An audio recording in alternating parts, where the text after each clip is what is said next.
to a flat finish and took over another mile. It wasn't very long for Mickey to really tell. You know, his final sprint is really almost,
the front, bringing the group across. You can see right there, that's going to be Allison Power's teammates up there sort of patrolling the front right now. Another thing, John Leffler, for women's racing, 50, 60 riders is a big field. This is a massive field. UCI race yesterday, NCC race, USA Crit Series on the line. So many things converging here for these ladies. A lot of money on the line as well tonight. Yeah, Rushley Buchanan there leading the group across in the blue and white of United Healthcare Pro Cycling. This the team that last year features Allison Powers, who is the winner of this race and our reigning Criterium national champion. So they are looking for sure to get themselves onto the top step of our pro women's podium out here today as we are underway, just hitting 3 minutes in. Well, right now we have our live web feed going right now. All the lights here in downtown Winston-Salem, they might be showing red, but it's all green lights in this race right now. We want to thank Boston Scientific for their support of this amazing weekend. The Grand Fondo riders got a little damp today, but nonetheless, they rode rather bravely with Bob Roll and Robbie Ventura leading that race out there. The Grand Fondo was a brilliant ride today. Little contested in the rain, but these guys, everybody got through it okay. Nobody's made of sugar. These guys are pretty tough down here in North Carolina. So we're going to see these riders on these fast lap times. Our leaders are on their way towards that 7th Street climb. If you want to watch the Criterium, I always say, John Leffler, walk the course in the reverse direction, and then you'll be able to see the riders out that much more. Another thing to consider is right up there in that 6th turn, you can look down and see the backstretch as well.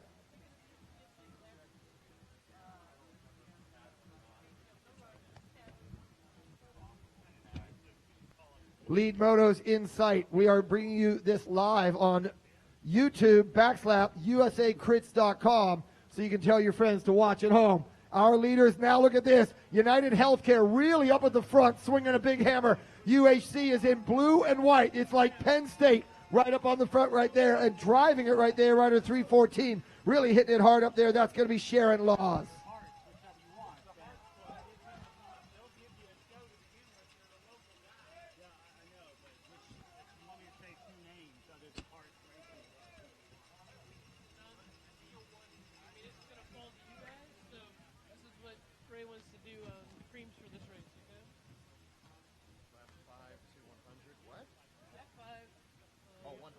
$100, and that's who's getting acknowledged. Okay, so we've got 2 laps in right now. Okay, got you. We're working on those. All right.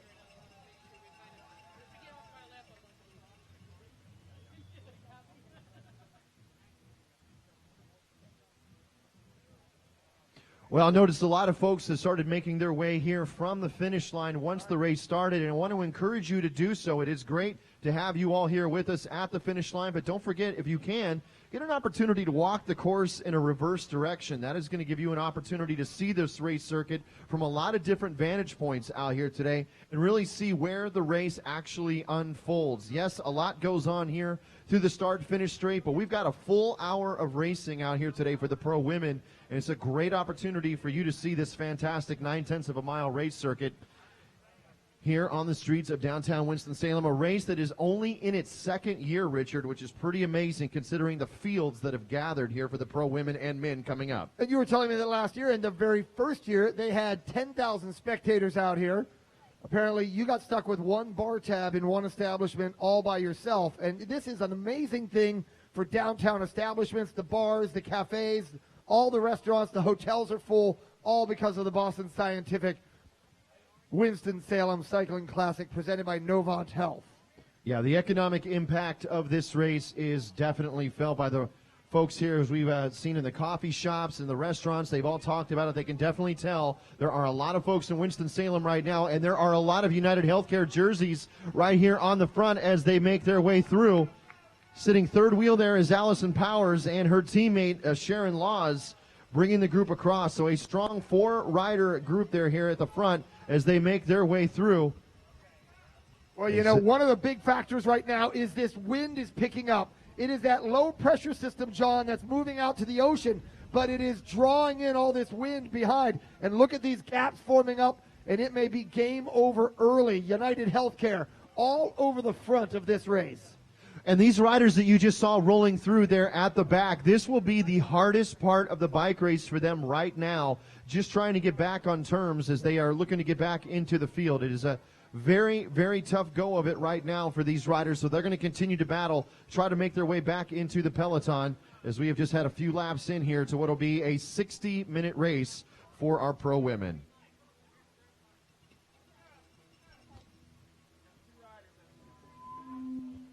I can't hear you. That's you. That's you.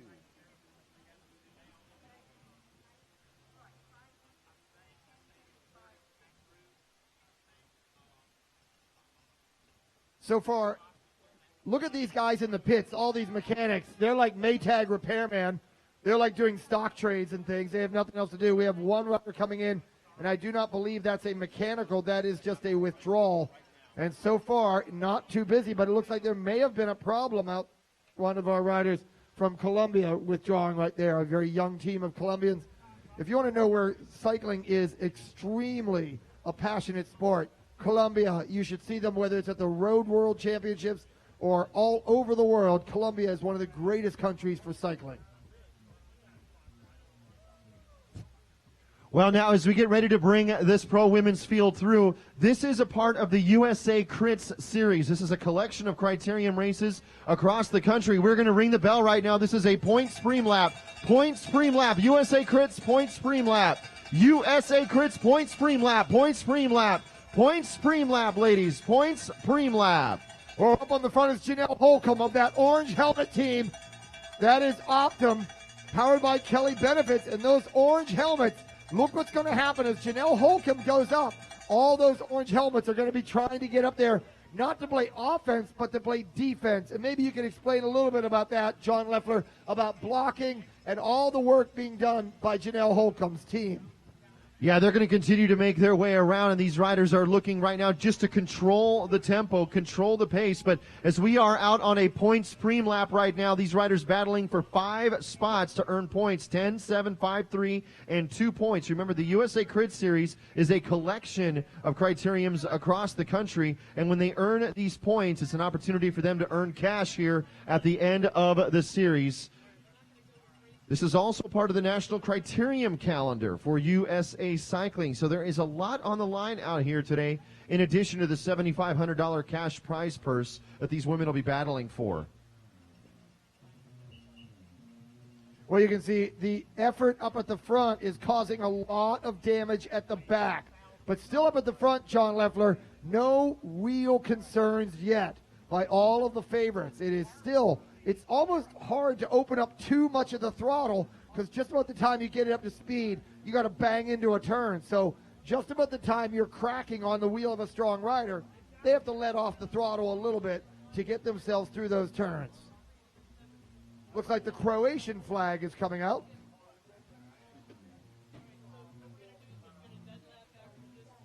A lot of teams from Eastern Europe and John Leffler. While the men's race truly was an international race, the women's race has a far greater diversity of countries represented here tonight.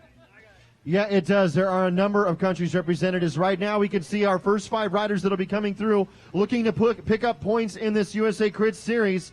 As they go through there picking up maximum points, it is Marta Tagliaferro of the Ale Cipollini squad picking up 10 points in our USA Crit Series. We'll have your preliminaries for you here in just a moment, as they make their way through and across the line, single file, very quick out here today. Well, you know, you talk about that Ale Cipollini team. They were brilliant yesterday. Shelley Olds told them, don't worry about giving me the lead out for the sprint. Just get me to that lead group late in the race. And she was able to win that bunch sprint. Britt Lee Bowman on the front of this group having a little trouble in there with that group. A lot of trouble early on.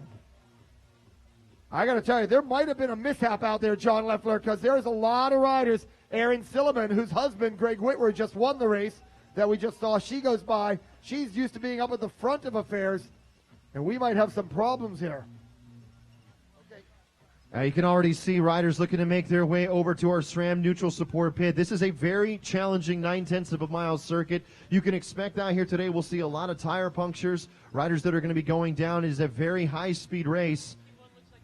And the pit will be very active. Now we're just going to see, though, if in fact they're going to be going to the pit to try to see if they can get pushed back into the race or if they're going to go ahead and retire from this contest. So as we are just going over 12 minutes in, next time through we're going to ring the bell again, and it will be for a $100 cash premium, courtesy of the Downtown Arts District Association here in Winston-Salem. Now, for those of you that don't follow Criterium Racing, what is happening when we ring the bell for these riders next time around? It is in effect a one-lap race. So these riders will make their way through. The first rider across the line will pick up that $100. So we'll ring the bell to notify them of that when they come through this next time. And then as they'll go around for one lap, the first person across will pick up that $100, again, courtesy of the Downtown Arts District Association.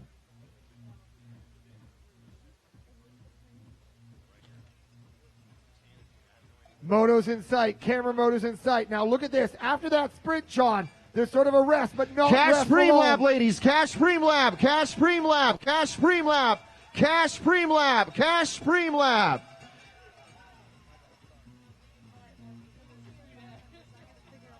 That was Jade Wilcoxon going on the attack, the national champion.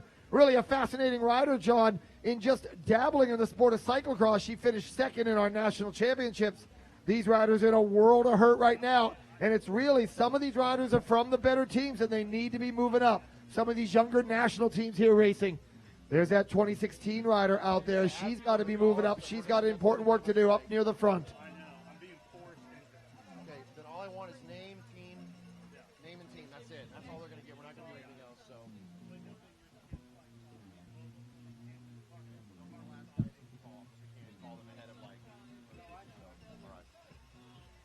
You got another point. You got 2 more points.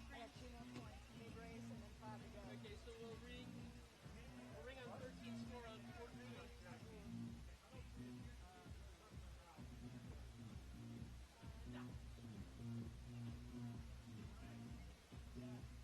Chuck Hodge has a tough job telling some of these to withdraw from the course. A lot of these women they're used to racing with 30, 40 riders, and we've got 150 on the line today. Pretty substantial, and that changes the dynamic of the entire race, indeed. A lot of these preem laps, these prize laps, which is what they're on. John Leffler, you might be able to tell us what's in it for these riders. Some riders will enter these races and just go for the prize laps. It's like a separate video game within the game of the overall race.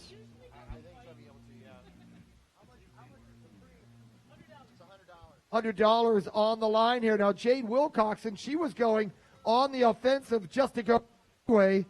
Now, might be able to pick up $100. Let's see if she gets it. It's the orange helmet we're looking for of Jade Wilcoxon. And it is not. It's Ale Cipollini. John Leffler. It's Ale Cipollini again getting the best of affairs. Tagliaferro. Fantastic power second wheel. Yeah, great sprint there from the Tagliaferro. Marta Tagliaferro of Ale Cipollini picking up the $100 courtesy of the Downtown Arts District Association here in Winston-Salem. So as the rest of the field now making their way through.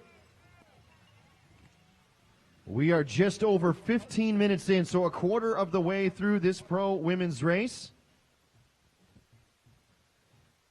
Well, we're trying to sort out affairs here. Look at this. Some 2016 riders are back in this group. They need to move up. Mexican national team riders, the Pepper Palace ladies. And again, every one of the ladies in this race is used to being at the front of affairs of their regional races, John. So this is a shock. A lot of them have never been in this position. So for us right now, we still have about another, a little over $450 in cash premiums that we're going to be handing out here today. As we've already got one in the books, more opportunities as well for us to pick up some points premiums for the USA Crits, which we'll be getting back to here in just a little bit. But you can see the racing very tough early, as we still had a number of riders that have been pulled out of the fold. Well, what's going on, John, is down that backstretch, they reshuffle the deck. It's about 5 lanes wide. It's hard to control it the way you can control it in the turns. It's like all of a sudden you get on a big open freeway. So you can see it is right now a battle between Ale Cipollini in the Dayglow green, United Healthcare in the blue and white, and Optum with those yellow helmets, and they are battling all over the streets of Winston-Salem right now.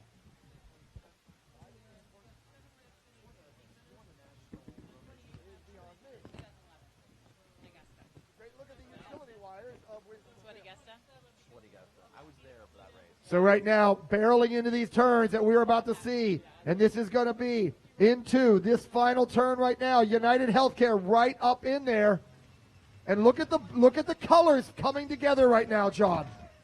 Yeah, it is still United Healthcare Pro Cycling that is leading the charge, though, as they come through. But notice how Allison Powers, last year's winner, has been sitting third wheel here now, third or fourth wheel, for about the last 4 or 5 laps. She simply will not let herself go back any further than that, as that makes, with this course the way it is set up, that is certainly the position that you want to be in. Is we're going to be bringing the rest of these riders through as they make their way across. And a very special guest joining us up here on stage, we're going to have a word with now Robin Farina, your 2011 Road Race National Champion and the president of the Women's Cycling Association, which is in its inaugural year. And Robin, watching this race unfold right now, you have to be pretty excited to see a field like this, not just a regional field, but a national, international field that is contesting for the prize money out here today in this pro women's contest. Absolutely. This is such a dynamic race today. You've got UHC on the front, keeping it fast. You've got Cipollini kind of bringing things back for Shelley Olds because they have a lot of confidence in their sprinter. I think UHC is setting it up for Hannah Barnes to take the win, though. So I put my money on Shelley. Well, now Shelley winning the road race yesterday, a UCI road race here on the roads in and around Winston-Salem. And, you know, Richard, we go back to what we were talking about yesterday, and it's a lot of times those riders whose names we don't call out that we find there in those final few laps out here today that come to the front and then are able to take out the win. This is going to be a challenging race. Well, but the reason that I agree with the Shelley Olds pick is track racing, leg speed. She's going to be able to come out of a turn where a lot of a road sprinters, maybe you can explain this, Robin, road sprinter needs a bigger, it's kind of like a big 18-wheeler to get a road sprinter going. Shelley Olds is a track sprinter. She can bomb out of these turns with a very high cadence. Well, there's a lot of good sprinters in this field. I mean, I think there's a number of them that can pull out a good result. You've got the always consistent Laura Van Gelder just like sitting there third, fourth, fifth wheel, just waiting for her moment. Then you've got someone like Joelle Numaville from Optum, who she's just buying her time. I mean, she is always on the podium. She was yesterday. So I think it's all going to come down to the last couple laps. We're going to see whose train takes over, but I think UHC is going to start to lead it out with their couple riders that they have left. And then we're going to see who jumps that train, if it's Cipollini that has a couple riders come to the front. But, yeah, you're absolutely right. A road sprinter is completely different than a crit sprinter. And honestly, Shelley's got – she's all around her. I mean, she can do it all. So we'll see what happens here. Up at the front that time was Brianna Wally, John Leffler, a rider that we saw really make a name for herself as a domestique. And the development of a domestique into a premier rider, Robin Farina went through that herself. But Brianna Wally really impressed me yesterday. Yeah, a rider that started off on that Nature Valley development squad, part of a kind of a composite team up in Minnesota, and now finding herself racing in one of the top women's teams here in the country. And being joined by Robin Farina again on stage, the president of the WCA, or Women's Cycling Association, in your inaugural year. Talk a little bit about the mission and what's going on with the Women's Cycling Association right now, Robin. The Women's Cycling Association was started about a year ago. It was we basically had a group of racers come together and decide that we were going to try to elevate the level of women's cycling. And through a lot of meetings and phone conferences, we've done a lot to kind of elevate the sport through talking to race promoters, talking to USA Cycling about how we can grow our women's fields here in the United States first and then hopefully internationally. And I think Winston-Salem is a prime example of one of those races where the women have come out in a huge way. We've had a field over of 100 yesterday. I mean, again today, 100 starters. I mean, that's there's only a couple races in the United States where you see that happen. Philly Classic being one of them. Redlands Classic. Those are the premier races in the United States, and Winston-Salem is now right up there with one of them. Looks like United Healthcare on the surge right now. They're making a little push at it right now. As we're going to be ringing the bell here, this will be another cash preem lap. Cash preem lap. Cash preem lap, ladies. Cash preem lap. Cash preem lap. $100 cash preem lap. $100 cash preem lap. So as they make their way through next time around, first rider across the line picks up $100 courtesy of the Carolina Pain Institute. So, Robin, if someone, maybe you've got a young woman that's looking to, aspiring to get into the pro ranks or maybe just start racing, where can they find some more information from the WCA, and what are some of the things that you're doing for those riders to help them along the way to get to, to develop, to get to the point where they are going to toe the line like we see out here today? Absolutely. So we have a fantastic website, womenscyclingassociation.com, and there's a lot of opportunity on that website to kind of gain information about what we're doing and how you can be involved in that. But from a development rider standpoint, what we've done with the WCA is provide a board, a working board full of riders who have a ton of experience in the national and international peloton. And we did an event last night in Winston-Salem where we invited all the pro teams. We invited a lot of development riders so they could come and spend time with some of these pros, ask them the questions. What should they do? The WCA is also creating a mentorship program where we're putting pros in the different regions of the country in contact with development riders, so they feel like when they toe the line, they're not alone, or they have questions they can ask on, like, how do I get more involved in racing? How do I find a coach? All those things is exactly what we're doing with the WCA, the Women's Cycling Association. So we're hoping to really mold the future of women's cycling, but at the same time, we're also trying to get more women on bikes, grow our sport, and have more sponsors come on board so they see the value of what we're doing out here. Well, right now we are watching Ale Cipollini, these women's races, putting on a great show. They're going to come through first and second. They got a leader. They got a sweeper. I think Tagliaferro might be taking this one as well. Another $100 on the line. John Leffler with the call. As they make their way through, Ale Cipollini now picking up another $100 as that 303 on the back there of Malgorzata Jasinka there, the Ale Cipollini squad. So as they pick up $100 there, you can see the rest of the field now rolling through. These preem laps, a lot of times, what they will do is allow riders a little bit deeper into the race the opportunity to try to see if they can't launch some sort of an attack. But really, it's a matter of these riders right now trying to keep everything together. As we are just over 24 minutes in. Remember, this race scheduled for 60 minutes out here today as we've got a front flat heading over to the SRAM neutral support pit, Richard Fries. Yeah, we've got right now, this is Ana Teresa Casas Bonilla. She is a rider from Mexico. She had a front flat. Don't know what happened to her out there, but she probably smashed one of those holes pretty hard, so she's getting a little bit of advice. She's doing it like a pro, relaxing, waiting. She's going to advance. Our official will get her ready. Her mechanic standing by. Back to you on the stage. Yes, we have a group of 6 here being brought across right now. For them, more than anything, it's just a matter of staying in contention with the rest of the field. You never know what is going to happen. Still plenty of racing to go. So for them right now, as they were brought across there by Anna Sanders of FCS Z Engine, presented by Mr. Restore, they're going to continue to battle. They'll try to work together and see if they can't bridge just a little bit of time, but more importantly, keep themselves in contention in this race out here today. So our pro women on course, if you're just joining us here on the streets of downtown Winston-Salem, welcome. We're approaching the midway point for the pro women's event. Coming up at 6 o'clock this evening will be our pro men on course. But first, we need to battle it out, the $7,500 prize purse for our women as they are out on course right now and rolling through in just a few moments. Getting ready to push her back in. Ana Teresa Casas Bonilla will go back into the race. She's all calmed down, ready to go back in. Rider that we've seen race at the World Championships. She's an international star, and she's getting ready to go back into this race. So right now, what will happen is this SRAM mechanic will hold that wheel up. That's telling the riders that somebody's coming back in, and we are getting ready to send her back in. John Leffler, look at United Healthcare starting to get organized. Yeah, as they make their way through, looks like Mary Zeider making her way up along the outside of Cola Vita Fine Cooking. So she is driving for her teammate, Erica Aller, who is the winner of the last 2 years of the NCC and USA Crit Series. Is Laura Van Gilder now with Mellow Mushroom making her way into the SRAM pit. Going to find out what happened to Laura Van Gilder. This is one of the pre-race favorites. This is your defending USA Crit Series champion from last year. Rider barking out numbers and ordering what gear she wants, how many speeds she needs. She needs a 10-speed cog. She's looking like she's pretty solid. This is maybe the winningest rider alive with nearly 400 victories in her career. And look at this.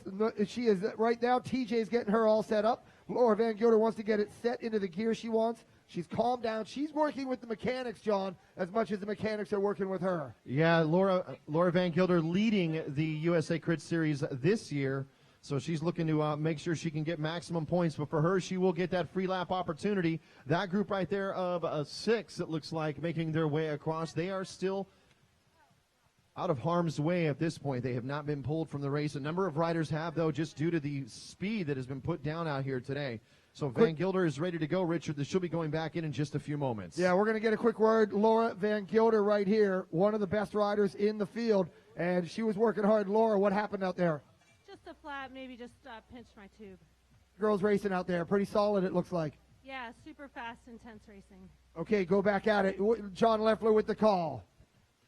Because typically right in the middle of a race as intense as this one, it's a great time to just kind of sit back and answer a few questions with Richard Fries. Catch that back on YouTube here in just a little bit.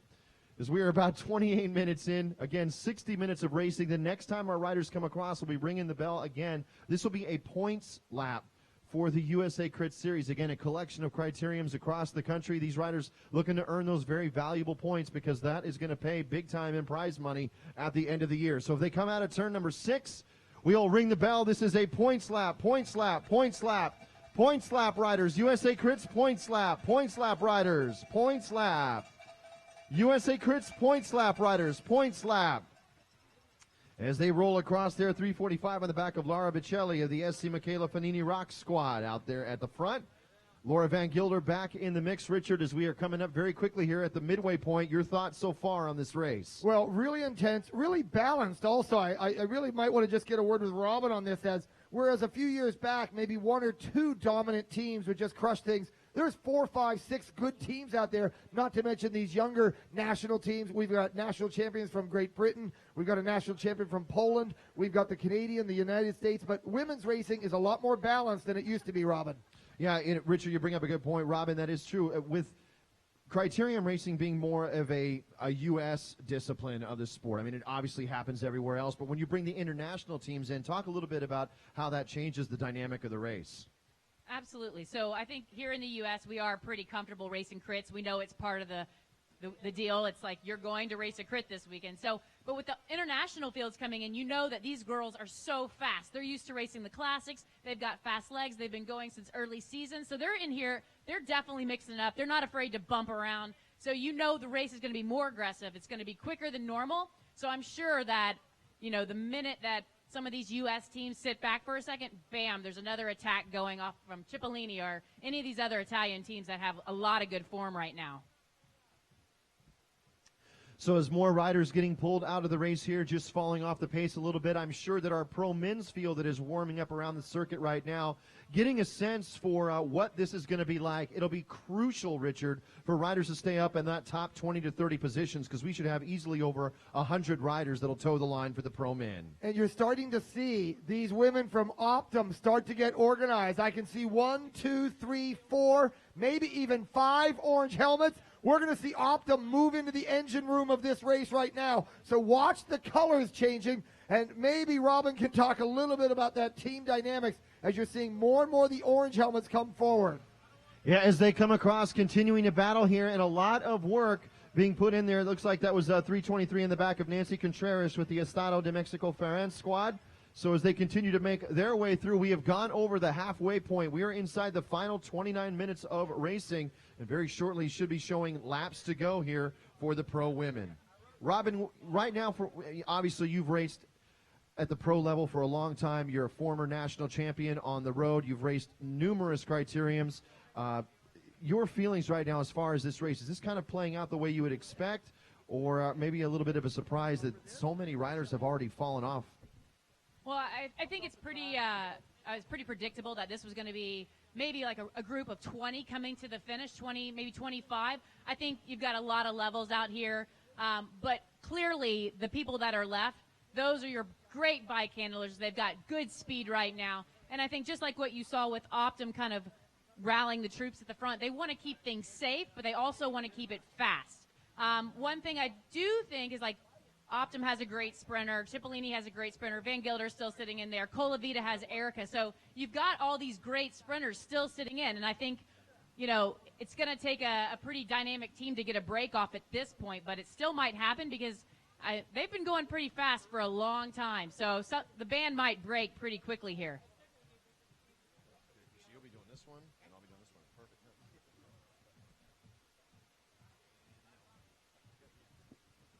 Here with Robbie Ventura, who, Robbie, you had to earn your pay this morning.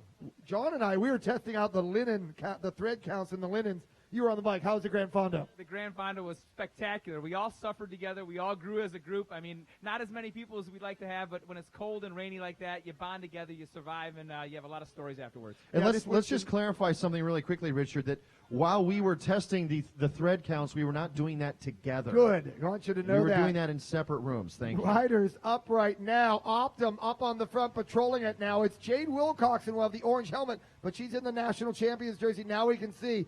We are going to see up near the front Hannah Barnes, the British national champion. That's another pick. Robbie and I are over here. We're sort of handicapping this thing, Robin Farina. And Robbie Ventura likes Jade Wilcoxon. I like Shelley Olds. But Hannah Barnes is not somebody to be counted out. You've been at the international level. Who you liking with under 25 minutes to go? Well, I still think Shelley is the girl to go to. But Hannah Barnes, I mean, UHC is definitely going to line it up for her. They have a lot.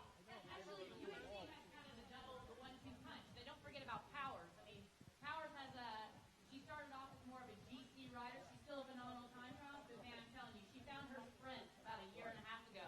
And it worked. So they have confidence in her. So I think Tamayo will be probably trying to lead out. She'll start it up, crank it up, get it really fast. And then, you know, they'll leave it to, I think, Rushley, and maybe they'll hopefully bring it out to Hannah Barnes or AP. AP usually sits right in front of Hannah and then, you know, kind of let it go. So we'll see about that. But I still think Shelley. Well, we're approaching 34 minutes in. Our pro women will be rolling across here in just a few moments at the Boston Scientific Winston-Salem Cycling Classic presented by Novant Health.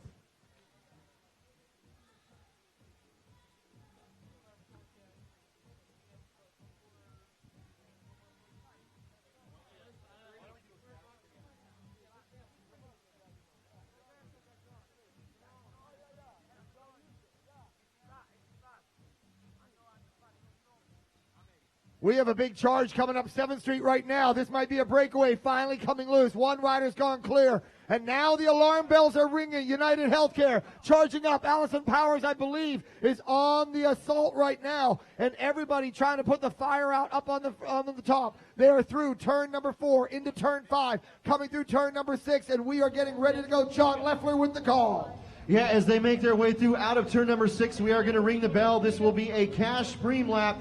This is a cash stream lap. Cash stream lap riders. Cash stream lap. Cash stream lap. Cash stream lap riders. Cash stream lap. That might be a big move. Cash Preem on the next lap. Cash Preem on the next lap. And up there covering is Jade Wilcoxon, I believe, is up there in that move. You may want to check on that digital equipment. And you know what's interesting, Robin Farina, we were just talking down here, and Robbie Ventura, an astute crit racer in his own race, he sort of confirmed what John Leffler and I always say. He's like, hey, what happened to TIPCO? I was like, oh yeah, the team that you never talk about is the one you should always worry about.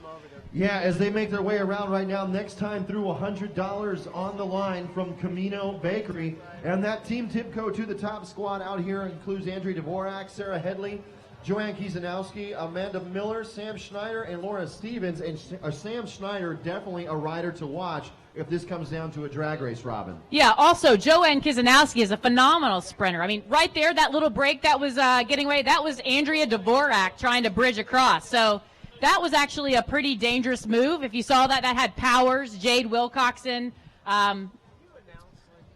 I think it had Dvorak going across. I'm not sure who else was in there, but that's a dangerous move right there. Well, right now, Powers is throwing down, and I think I'm talking to Robbie Ventura over here, and we were sort of thinking, you know, what she just did going up 7th Street is just sort of tested it out. Like, let's see how that works, and you liked what you saw. She wanted it yesterday. She attacked so many times. I'm picking Allison Powers to do a huge power move up a climb that you guys can't see that's about maybe a third of a mile away from here, and she's a great bike handler, comes from a mountain biking background. She's going to hit these 2 turns in first place. She's going to take home the victory. Well, back to you, John Leffler. As we sort that out, we've got right here Robbie Ventura handicapping, Robin Ventura helping out right now.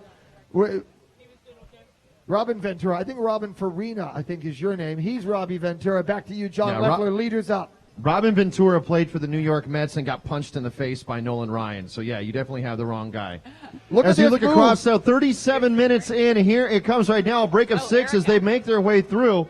There is the 306 picking up a third preem of the day, and that is Maria Tagliaferro. So as the Ale Cipollini squad picking up their third $100 cash preem of the day, courtesy of Camino Bakery, as they make their way around. A little bit of a break going on here right now. Now, you notice the moto ref as he came through there holding up his right hand there with that fist sign. What he's referring to is the fact that 0 riders have fallen off behind him. So all the riders are within the front moto and the rear moto. When he comes through, he'll hold up any number, well, hopefully with just one hand, because if he's doing it with both hands, we're all in trouble.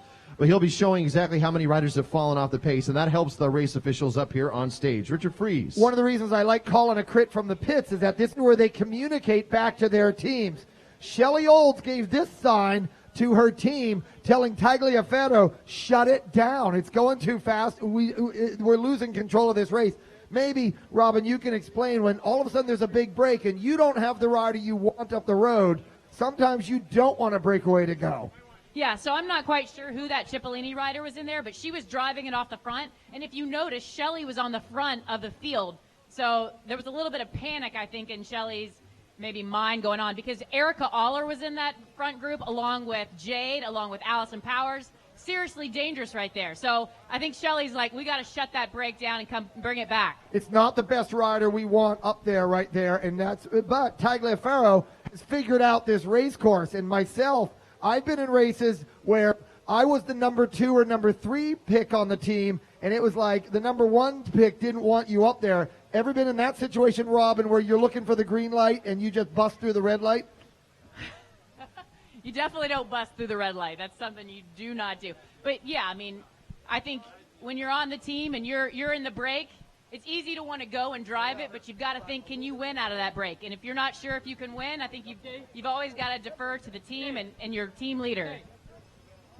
As we have gone over 39 minutes in, now here is your 5-rider breakaway as they make their way across there and being led there by 312 on the back of the reigning U.S. road champion for Britain. That is Hannah Bars with United Healthcare. And there is definitely a split in the field right now. And more importantly, look at United Healthcare on the front of the peloton leading through. They are doing no work right now to bring this one together. That's the break they want to get up the road. Read the inventory breakaway. Hannah Bars is in there. You've got Erica Aller in there. You've got a real high-powered breakaway. I think it's more about, is the field willing to give it to them right now?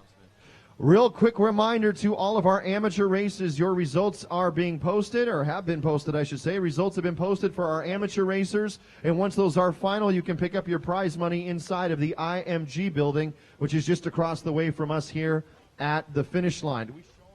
Interesting enough, I just saw Lauren Stevens in that break. And if you don't recall, last year she won Charlotte. And she also just won a stage at Redlands this 2 weeks ago, Highlands. So she's got a very fast finish and very dangerous in that break. So next time through, the riders will see 8 laps to go. So what our officials do is they go through and they kind of calibrate out the average lap times. This race was set to be 1 hour this afternoon, so now they know exactly what it will take for them to get a full hour of racing in. So they will see 8 laps to go next time the riders come through, and they will hear the bell for another cash preem, this time courtesy of Piedmont Craftsman. So Piedmont Craftsman will be providing $100 cash. That'll be our next preem. We'll ring the bell when the riders come through as we hit the 41-minute mark inside of 19 minutes of racing remaining here at this Boston Scientific Winston-Salem Cycling Classic presented by Novant Health. 8 laps to go, and Tagliaferro has to go to the back and sort of hope it stays away. And she's a little bit like Greg LeMond in that Tour de France that one year with Bernardino. Like, do I have to wait? Do I have to hold off? Because I've been winning all these sprints. So let's see what happens. We are at 8 laps to go. We are at 8 laps to go. We are on the lap counters. John Leffler with the call. 8 laps to go as they come out of turn number 6. There is your lead group. We are ringing the bell as the field has brought them back into the fold. This is a cash preem lap. Cash preem lap. Cash preem lap. Cash preem lap. Cash preem lap, riders. Cash preem lap. 8 to go. Cash preem lap. 8 to go. I think the selection is done, Robin. I think all the shooting's been done. You know, we started out with a bike race with artillery, big hits, and now it's the hand-to-hand combat in these last. It'll be 7 laps to go when we see them next. Tell me about sort of the sense it slows down a little. Does a race ever slow down before it goes really fast? Oh, yeah, this is what we call the calm before the storm. They just showed laps to go. We've got 8 laps to go, so everybody's trying to rethink their strategy here. They're kind of like seeing who's left, kind of deciding, is there anybody who's going to take a flyer within the last couple laps? And I honestly think 2016, if they want to do something here, then they've got to pull something out and go for a late break.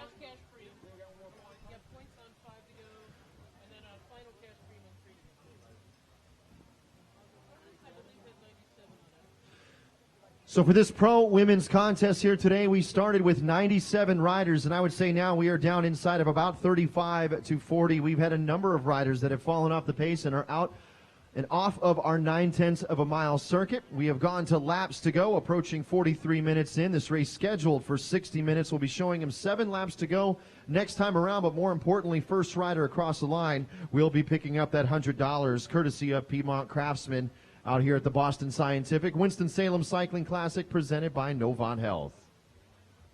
Now watch the pits. The pits are kind of like the bullpens of bike racing, because in about 2 laps, the mechanics will start to get really busy because the free lap rule will end, and they'll start to get their favorites' bikes ready. In case they got to do a change, they'll just swap out the entire bike, and they still can save a race if there's a puncture or a crash. So the mechanics, they've been over here not doing a whole lot. They're about to get busy. Back to you. We are at 7 laps to go. Sprint on the line. As Ale Cipollini looking to pick up their 4th cash prime of the day, and it is their same danger woman there, Marta Tagliaferro of the Ale Cipollini squad, picking up $100 courtesy of the Piedmont Craftsman folks. Many thanks to them. 7 laps to go now. We are getting down to the business end of this pro women's race. Well, you're looking at there. Right now, I believe they've got $500 in the bank without even racing the end. Robin, Farina, you ever go into a race and say, I have no chance in this race. I'm just going for preems. I know a lot of riders do that. Absolutely. I mean, usually I was a teammate, so I always had to do teamwork. But then again, I always got the green light to go for the money, because at the end of the day, we want to bring home the cash. So if there's big money on the line, like if there's a gambler's preem, you go for it. You don't think twice about it. That is the voice of Robin Farina, 2011 Road Race National Champion and the president of the Women's Cycling Association. Joining us up here on stage, my name is John Leffler. Richard Fries down on the course right now next to our SRAM neutral support pit, as we are now going to be going inside the final 7 laps for our pro women. And a reminder that coming up at 6 o'clock, that would be 6 o'clock Eastern time, we do have our pro men taking to the circuit out here today. And for those of you watching the live stream, thank you for doing so and welcome. Hope you're enjoying the bike racing here as we are coming up on 3/4 of the way through our pro women's contest. Inside the final 15 minutes of racing, 7 laps here at this Boston Scientific Winston-Salem Cycling Classic presented by Novant Health. Well, right now they are getting all the bikes out. Right now, Jade Wilcoxon's is the bike that is ready to go in case there's a problem. We are looking at 45 minutes in their legs. Remember, they raced a lot, and yesterday takes a lot of starch out of your legs, Robin Farina, as we are seeing our leaders charging up 7th Street, racing day after day, Robin. That first 3 laps just hurts. Oh, yeah. I mean, basically, for today, after doing what we did yesterday, so that course yesterday was definitely a calf biter. I mean, every time you went up that hill, you felt like your just legs were exploding. So for a race like today, it's so important to get a very good warm-up in so you can go hard. So Janelle Holcomb now of Optum, presented by Kelly Benefit Strategies, leading the group through a big push from her as they are single file now heading down into turn number 1. Yeah, and Shelly Old sitting in a very good spot. Hasn't done a whole lot this whole race. Sitting about 8 back. And Robin Farina, it sounds easy. Ride the whole race about 5th or 6th wheel. It's a lot of work to do that. And Shelly Olds has managed this race very well. Well, I mean, Shelly's definitely what we would like to call a pro. She can handle her bike through just about anything. I've seen her maneuver through European pelotons. I mean, she knows exactly where to be and when to be there. So I think, yeah, it is hard to stay up in that front because it's like a washing machine, you know? You got to think about it's just constantly moving, and to keep that spot right there, it's tough. You're banging elbows. You're giving some, words to your neighbor, but she knows how to do it. So, and that right there in itself is super important to be able to be there for the finish, being that top 5. She's got to know where she wants to be coming through the last 3 turns. And John Leffler, they are coming downhill right now, and they are keeping it really fast. Janelle Holcomb is up there going as fast as she can to keep everybody in place, driving it downhill, but you can start to see now, John Leffler, the colors are starting to match. You're going to see Ale Cipollini in the Dayglow green. They're going onesies, twosies, United Healthcare, the blue and the white starting to come together. Right now it's only 1 and 2 riders, but before long it will be 3 and 4 riders if they can organize it. John Leffler, they're on their way up the 7th Street climb, and I think this is all about power on that climb. Yeah, very shortly they'll be coming into view as we'll be showing them 5 laps to go. Now, a couple of things will be happening once we flip this over to show 5 to go. 1, there will be no more free lap. Remember, we talked a little bit about that earlier. Yes, riders can go to the SRAM neutral support pit. No, they're not going to be able to get pushed back into the race on the lead lap. So any mechanical issue, being involved in a crash, anything at this point is certainly not the order of the day. These riders are going to want to keep the rubber side down, shiny side up, but we are also going to be ringing the bell for what will be a USA Crits points preem lap. Points preem lap, riders. This is a points preem lap. Points preem lap. Points preem lap, riders. Points preem lap as Sharon Laws of United Healthcare brings the group across. That team has done a fantastic job out here this afternoon, Richard, controlling the front end of their bike race, and they have last year's winner, Allison Powers, sitting very comfortably about 6 or 7 riders back. I'll tell you one rider that's struggling is Laura Van Gilder is back in the mix, and she is struggling to move up, and that is not where she likes to be. A lot of experience there. But again, it's really interesting right now to see the organization right now being United Healthcare moving to the front a little bit as we watch them.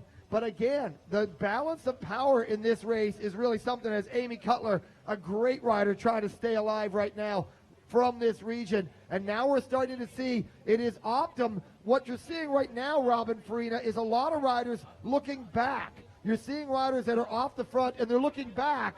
They're not looking forward because they're trying to figure out where the hell their teammates are.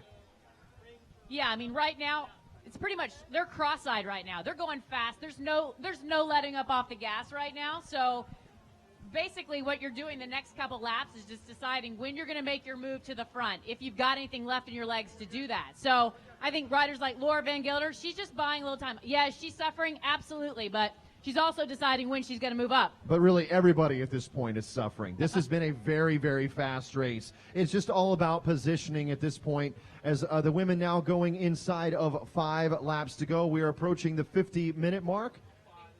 Well, John Leffler, they are on the 7th Street climb right now, and they are curb to curb, which is really interesting. They're fanning out a little bit, and we might be seeing a second train forming up. And when you see that second train, you can just swarm the front. So we're going to see them come into what I said is the critical turn, turn 4. I'm still seeing orange of Optum up near the front. Now the bikes get ready. Mechanics at the ready. Look at all the mechanics. They're starting to go for their bikes. They're going to keep them there. You're going to have to call John Leffler. They're bringing it in right now to that final turn. As we see our 2 lead motos coming through, single file out of turn number 6, bunching up a little bit towards the back. United Healthcare, though, still controlling the front there. There's Allison Powers sitting third wheel, but look at Optum right now. Optum, Janelle Holcomb there, Jade Wilcoxon leading the charge there as they come up along the outside. Everybody is battling for position right now, trying to get themselves inside that top 10 to 15. Yeah, and some riders are not doing well. You know, sometimes you watch a sport, you don't see what's going on. Joelle Newmanville, you know her, Robin. She's very important right now. She's way too far back. She is out of position to do much for her team with 4 laps to go. Yeah, Joelle's pretty crafty, so I would definitely not count her out. The thing about this course is on the backside, there is a little kicker of a hill that just beats you up. So I think she's just buying her time right now. I think you'll see her move up with about 2 to go, to be honest with you, on that backside. Then she's going to come into position on these corners through here, and then she'll be in perfect position. Well, the Mexican team that is in pink is starting to really apply their trade. They are looking solid as they come towards that downhill, and now they're barreling down. We've got a little bit of a separation right now. We've got all the teams in it. United Healthcare's in it. Optum is in it. You can see Ale Cipollini is in it. My goodness, we might have a little bit of a late move as they come into that climb to United Healthcare, and now we're seeing if any others can come across from the main field. They're holding on to a slender 3-second move. We're inside of 4 laps to go for our pro women here at the Boston Scientific Winston-Salem Cycling Classic, presented by Novant Health. For those of you watching the live stream, welcome. Also, you can follow race updates on Twitter at WS Cycling, and just use the hashtag WS Cycling as well, as we're following along all the comments, questions here as we are inside the penultimate race of this 2014 edition of the Winston-Salem Cycling Classic. Coming up at 6 o'clock Eastern Time will be the pro men. As we're just over 52 minutes in, showing 4 laps to go, our lead motos will come into view in just a few moments. When we show these women 3 laps to go, we'll be ringing the bell for our final cash preem, courtesy of the Happy Tooth Dentistry. With 11 locations, the Happy Tooth is the premier provider of orthodontics and family and cosmetic dentistry through North Carolina. Cash preem lap, ladies. Cash preem lap. Cash preem lap. Cash preem lap. Cash preem lap. $250 cash preem lap. $250 cash preem lap. $250 on the line for the ladies right now. Now up near the front, you can see up there Lauren Tamayo, a very good, important rider. Not necessarily a pure sprinter, Robin. What's her job going to be for United Healthcare? She's very good at a very particular, very hard job. Yeah, I think with about 2 laps to go, you're going to see Lauren Tamayo round her troops up. She is crucial to start off that lead out. Actually, she probably won't start it off. She'll probably be second wheel, but she is a key player in their lead out. Without her, it doesn't get up to speed, and I think it would be a little discombobulated. So I think she is the key to really making it happen, getting it up to speed. I mean, she's a track rider, so she's got that pure 500-meter sprint speed. Well, right now, you just used the word discombobulated. There's no real order right now. This is like Eastern Europe after World War II. Nobody knows who's in charge, but Ale Cipollini and those day-glow jerseys are starting to swirl near the front. But it is still a lot of different trains moving, and really, this is actually some of the more dangerous parts of a bike race. As we are right now in a preem lap, our final cash preem lap, $250 from the Happy Tooth Dentistry. With 11 locations, the Happy Tooth is the premier provider of orthodontics and family and cosmetic dentistry through North Carolina. You can visit them online at happytoothnc.com. So we'll see if it's the Ale Cipollini squad once again that will be taking out our cash preem. Marta Tagliaferro, she was the rider that has picked up the last 3 preems as they've rolled through. It's been a good day for Ale Cipollini out here on the streets of downtown Winston-Salem. They are charging up 7th Street right now, still all together. Gets more and more dangerous as it barrels down together right now. They come into it. United Healthcare is there, but Ale Cipollini is there. Optum only has 1 jersey in there. They're coming into this turn right now. John Leffler with the call. Ale Cipollini forming up. Yeah, United Healthcare, though, here on the front, no one looks like is going to be going for it. Is this like they have definitely turned their attention to the finish out here today as Sharon Laws, maybe unbeknownst to her with United Healthcare, just picked up $250. Courtesy of the Happy Tooth Dentistry. Again, you can visit them online at happytoothnc.com. Robin Farina, quick opinion. You can see Powers. She is actually behind Shelley Olds. She's not on the tail end of her team train. She's covering Shelley Olds. Good move or bad move?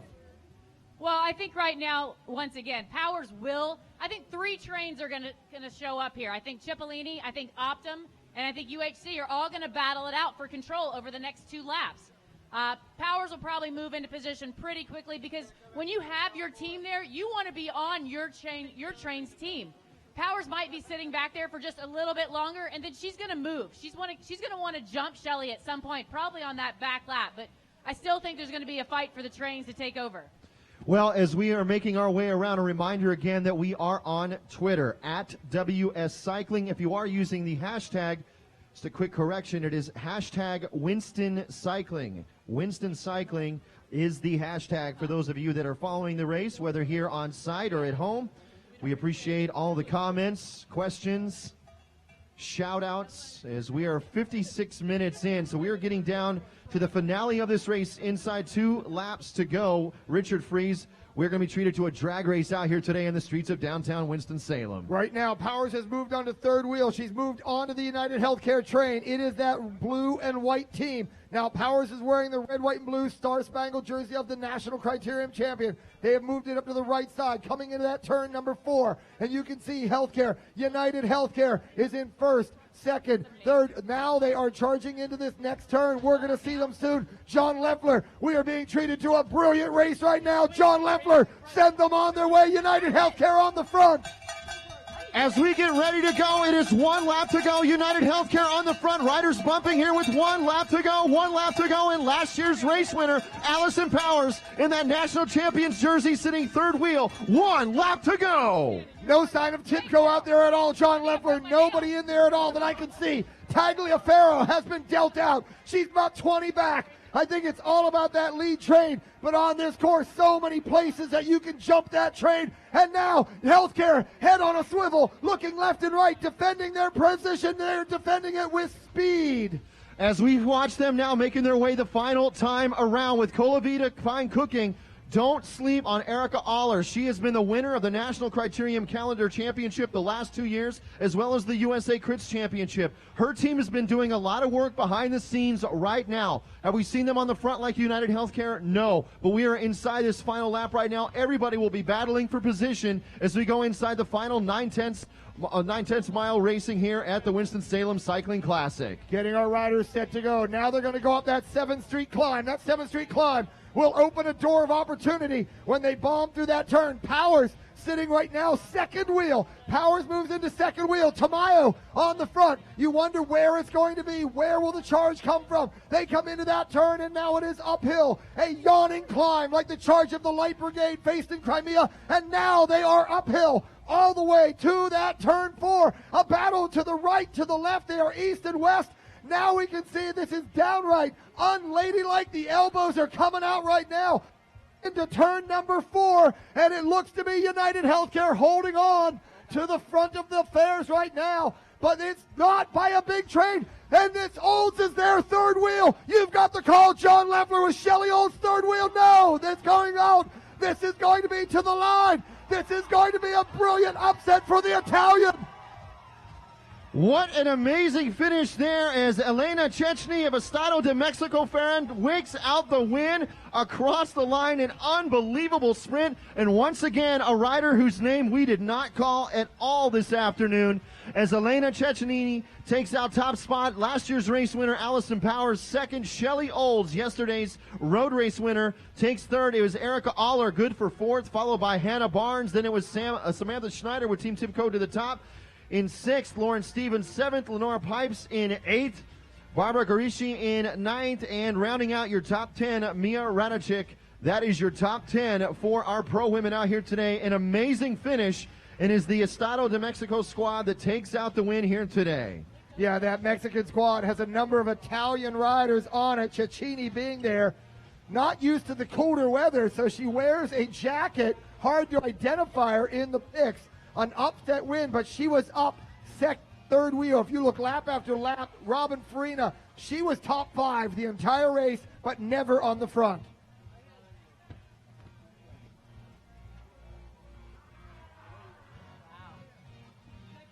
All right, thanks, guys. That was fun. Nice job. Good work. Well, as we have wrapped up here for our pro women, now you can see our pro men staging. Next up for us, about 17 minutes, in fact, 6 o'clock Eastern time, will be our pro men's race. We'll have our call-up presentation coming up here in just a little bit. Want to welcome you all watching the live stream. John Leffler here on stage, Richard Fries out on course. Many thanks again to the president of the Women's Cycling Association, Robin Farina, joining us on stage for our women's contest. And next up for us will be the pro men here at 6 o'clock from the Boston Scientific Winston-Salem Cycling Classic, presented by Novant Health.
I want to welcome everyone back to the Boston Scientific Winston-Salem Cycling Classic presented by Novant Health.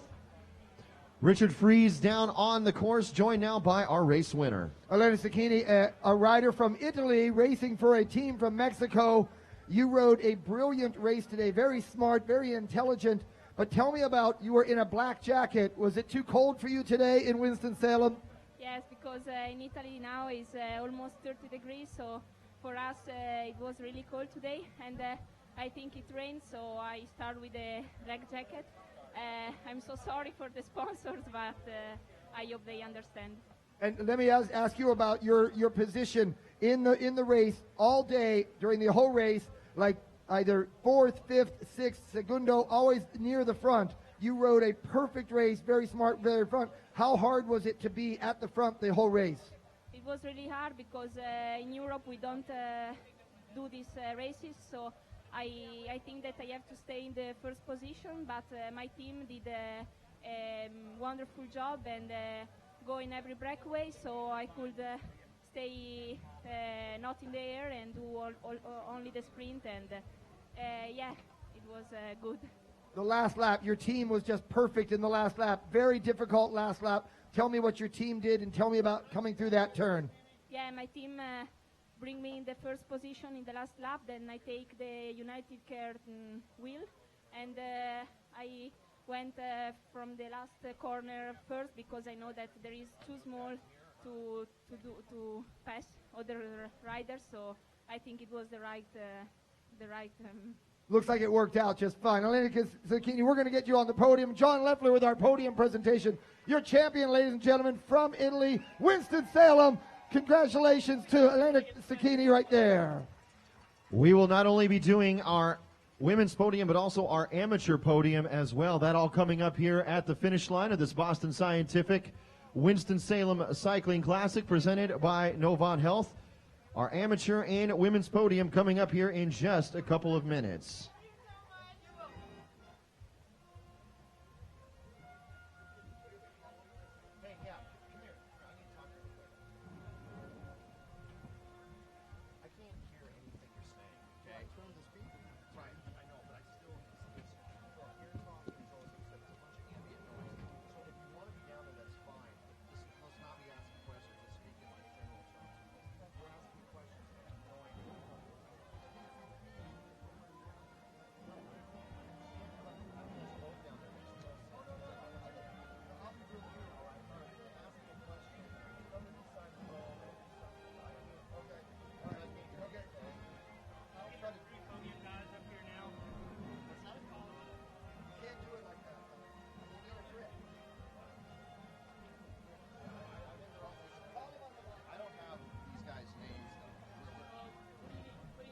I need first names. I got last names.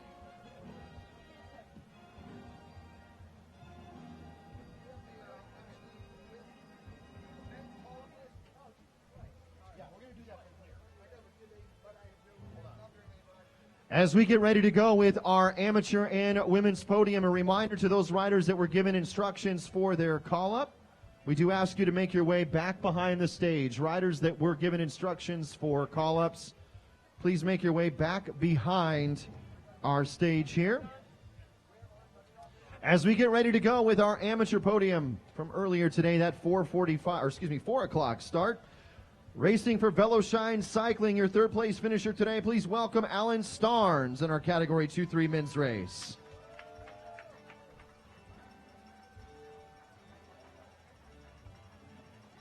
Your second place finisher with the North Carolina Velo Club, Mark Hyatt.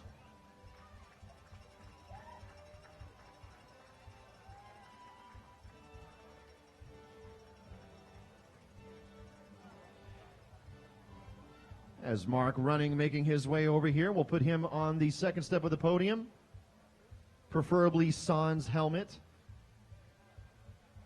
And your race winner for the amateur men for the Category 2-3 here at the Winston-Salem Cycling Classic with PTS Racing, this is Greg Whitwer.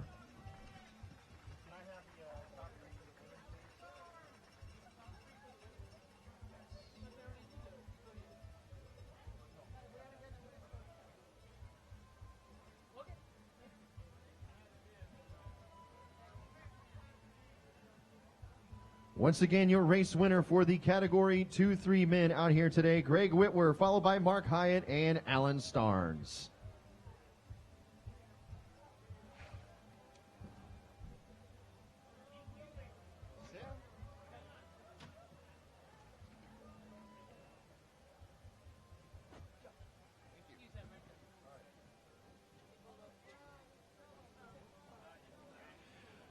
All right, we will turn our attention now to our pro women's podium and recognizing our top three.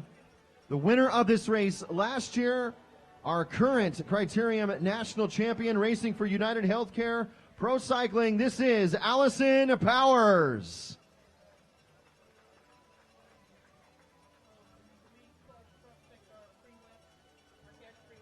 Allison Powers, your third place finisher, with Team Tibco to the top. To the second step of our podium, please welcome Joanne Kizanowski.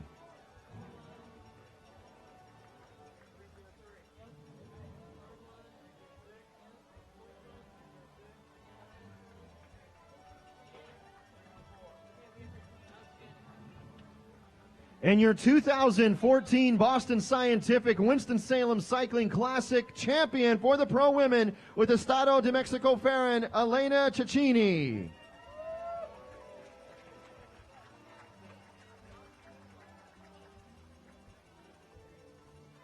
Your top three for the pro women, Elena Cecchini, Joanne Kizanowski, and Allison Powers.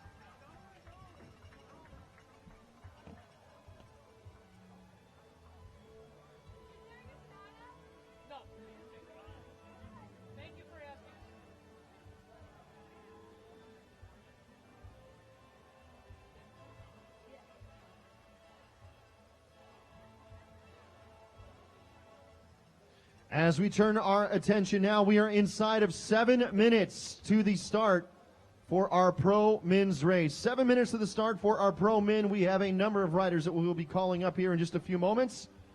As we get ready to clear out our starting grid, we will be underway. Our call-up presentation in just a few moments. Welcome again, everyone, to the Boston Scientific Winston-Salem Cycling Classic presented by Novant Health.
Ladies and gentlemen, we now move to the grand finale of the Boston Scientific Winston-Salem Cycling Classic, presented by Novant Health. Winston-Salem, are you guys ready?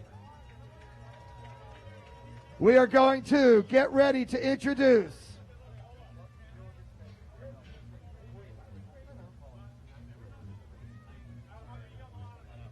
We are now going to introduce riders that, by virtue of their resume and their contribution to the sport, will be introduced to the premium positions near the front of affairs. Ladies and gentlemen, your host club, please welcome the Flint Hill Vineyards team from Ken's Bike Shop. Bring them on out here. Stephen Vogel, David Flynn, John Hamblin, Willie Myers, and Nathaniel Ward. Gentlemen, assume the position near the front of this race. As we move now into the rest of our call-ups, we bring up with Incycle Carbon Components your 2013 Winston-Salem Cycling Classic winner from Argentina, Ricardo Escuela. Your second call-up will go to your defending U.S. Pro National Criterium champion, riding for Optum, powered by Kelly Benefits, Eric Young. Racing with Team Smart Stop, winner of the UCI Winston-Salem Cycling Classic Road Race, and your U.S. Elite Criterium champion, Travis McCabe. Please welcome out of Athens, Georgia, by way of Havana, Cuba, United Healthcare, the Powered by 706 project, your current USA Crit Series leader, Frankie Travioso. Your current National Criterium champion, Criterium leader with United Healthcare from Colombia, Carlos Alzate. Please welcome, in the number 6 call-up, a brilliant big man near the front from Valley, Pennsylvania, Team Smart Stop, second in the USA Crit Series. It is Shane Clyde. Withstands no two.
Let's make some noise for these riders as they get ready to roll out in a few moments.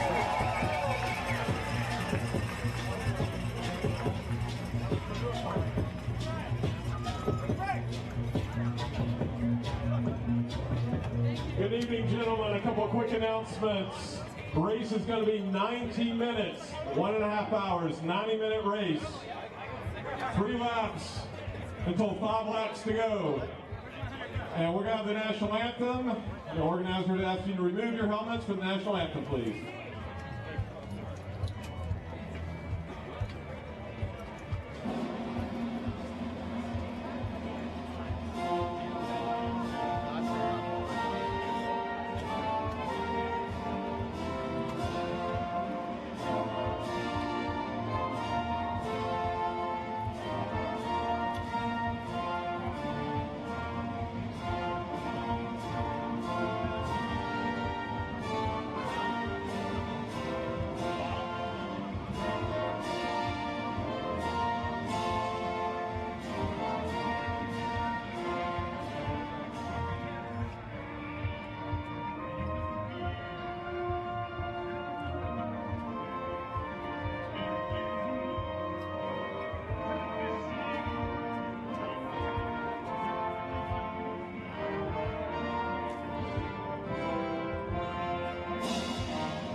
of racing, $15,000 your prize list. Riders, you will go on the sound of our chief referee's whistle. Winston-Salem, let's make some noise. It is time to get on!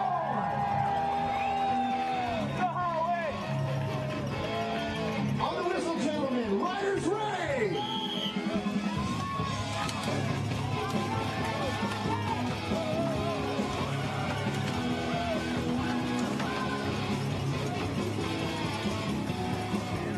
We've got Tom's right out of the gate. Tom's right out of the gate. There is a free lap roll. There is a free lap roll.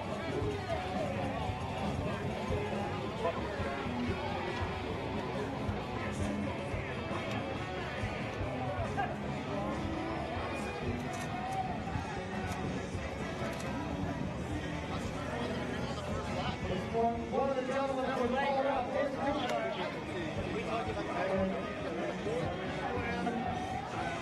Goodman has come right out of the gate to call off. David Goodman is coming up in the hands of James Fox, and there's such a big push to go so fast, so smooth, that he hit the gas a little too hard, dropped the chain, wrapped it up around the cassette, and just like any of the amateurs, these guys have problems too.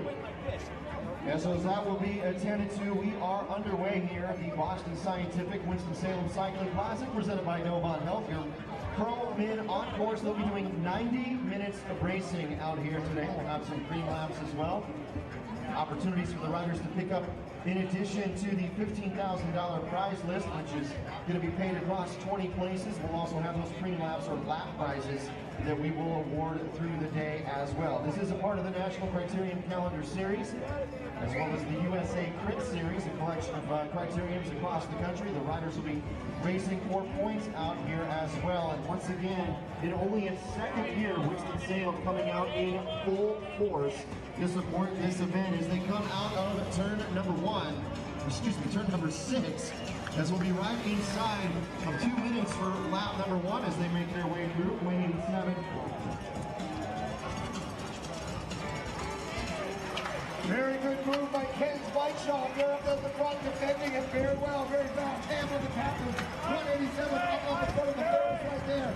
Remy Pelletier Roy and John Leffery were in California last week where we got to see Pelletier Roy win the criteria at the Sea Otter Classic. Yeah, fantastic ride by that young man as they continue to power their way through. It is going to be a long race out here today, 90 minutes, and a tough one as well. The rain that we had from earlier today, will knock on wood, has held off, so hopefully we won't have any more of that as they continue to make their way through as we wrap up this fantastic 2 days of racing here in Winston-Salem Cycling Classic, a town that was recently announced will be having an Olympic training center down here. So a great weekend on all fronts for Winston-Salem. Not going the way he wanted to go. Rider 481 comes into the pit.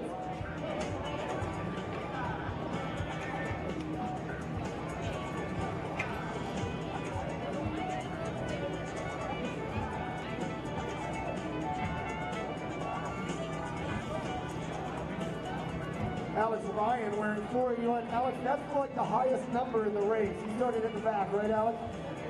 All right, get back in there. Ryan, you get in there, brother, and get back into this race.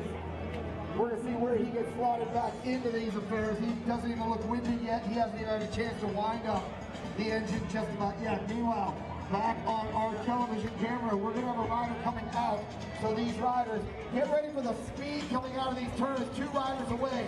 This is going to be the Kevin Claw rider on the second wheel, and then a Champion Systems rider driving through. Very fast start.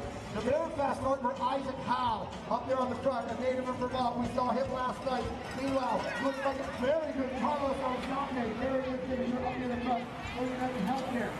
No sign yet of real team cohesion. I think with the field pushed through, they're going to go all artillery for the first 20 laps.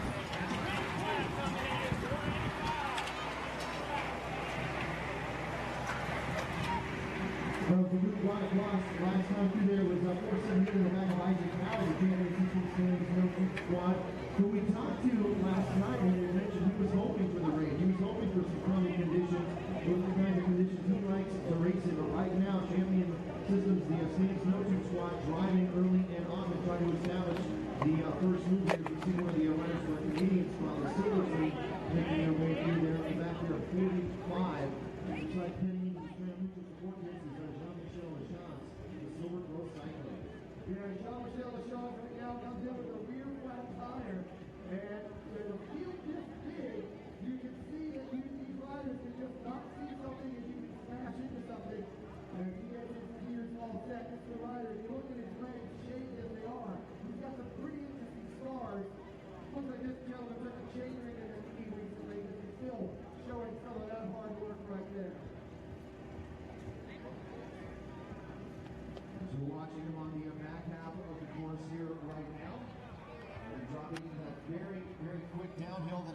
right-hander as they look to chase our two leaders. And then it is that climb up into turn number 4, Richard. We've talked about this quite a bit, a very critical section of our race circuit. So we have two riders away coming at us right now. These two riders, Isaac Howe, and that's going to be Remy Pelletier-Roy coming through right there as he is grabbing for that win. Meanwhile, United Healthcare, that is Alzate up near the front. That's yesterday's road race winner up on the front. And you wonder if maybe yesterday's Smart Stop road race winner has a different job today. He went into yesterday's race as the favorite for that team, as a protected rider. But I think in a race like this, they will look for a different set of skills for that Smart Stop mountain tactics team. That's the last time we saw the opportunity to strategy driver Ryan Anderson in the front eight points in the second move on Delaware Purple. Presented by the 706 Project as we look at these live pictures. The riders battling their way through here right now. Continuing to make their way around some other riders in the top 10 to be watching out for. Two more from the Optum presented by Kelly Benefit Strategy Squad, Scott Zwazansky and Michael Friedman. Another rider to watch out here, maybe one of the early moves that should be going clear. Again, 90 minutes of racing would be the Finish Strong Elite Cycling Team presented by GCB. That's Cole House, number 176 on his back. He's going to be a rider to watch out for today. And Richard, you just mentioned with Team Smart Stop based out of Winston-Salem, Travis McCabe, the winner of the UCI road race yesterday. But these are our leaders right now. So looking at the live pictures, a quick look over the shoulder there, they can see the rest of the field coming into view. It's 10 to 5 hour energy leading the charge. So we'll be bringing this one back together very shortly. So we've just gone over 7 minutes in, still much racing to go here at the Boston Scientific Winston-Salem Cycling Classic.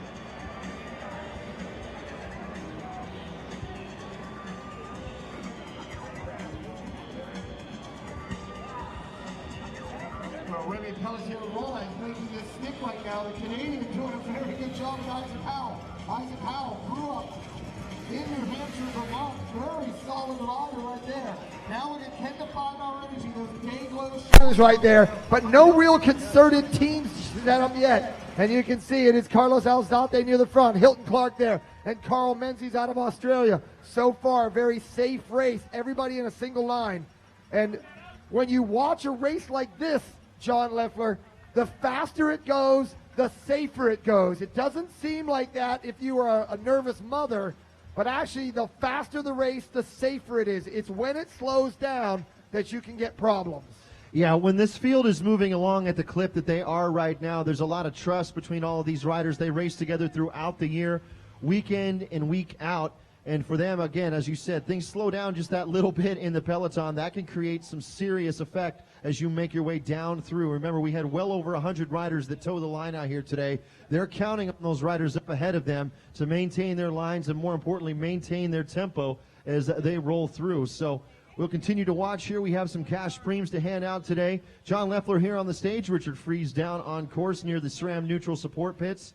I want to welcome you all again, whether you're here in the streets of downtown Winston-Salem or watching our live stream, courtesy of the USA Crit Series. I want to welcome you all to the Boston Scientific Winston-Salem Cycling Classic presented by Novant Health. Okay, I don't have Gene, no, and they already probably knows this, but Isaac's chip is not showing up. The first two guys coming through are not showing up. Our two leaders continue to stay on the front, and they've actually opened up the margin.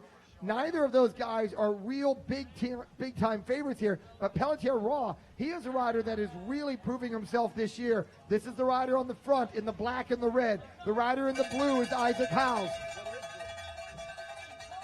This is a points preem lap, riders, points preem lap. This is a USA Crits points preem lap. Points preem lap, gentlemen. Big push right now. It looks as if Adrian Hegavari just got a quick look at his face. He's moving up. There's Adrian further back. So that's another UHC rider up near the front that's applying pressure. 10 to 5 hour energy. They seem to have the back door covered right now. So as we are 10 minutes into this 90-minute race, it is Remy Pelletier-Roy of Garneau Quebecor on the front, along with Champion Systems No Tubes rider Isaac Howe. Those are your two leaders as they make their way through, and we are on a USA Crits points preem lap. First 5 riders across the line next time through will earn 10, 7, 5, 3, and 2 points respectively, and that is going to go into their account for the USA Crit Series, a collection of races which takes us all the way through September. And the opportunity for riders is they are earning points to earn some fantastic cash prizes at the end of the season.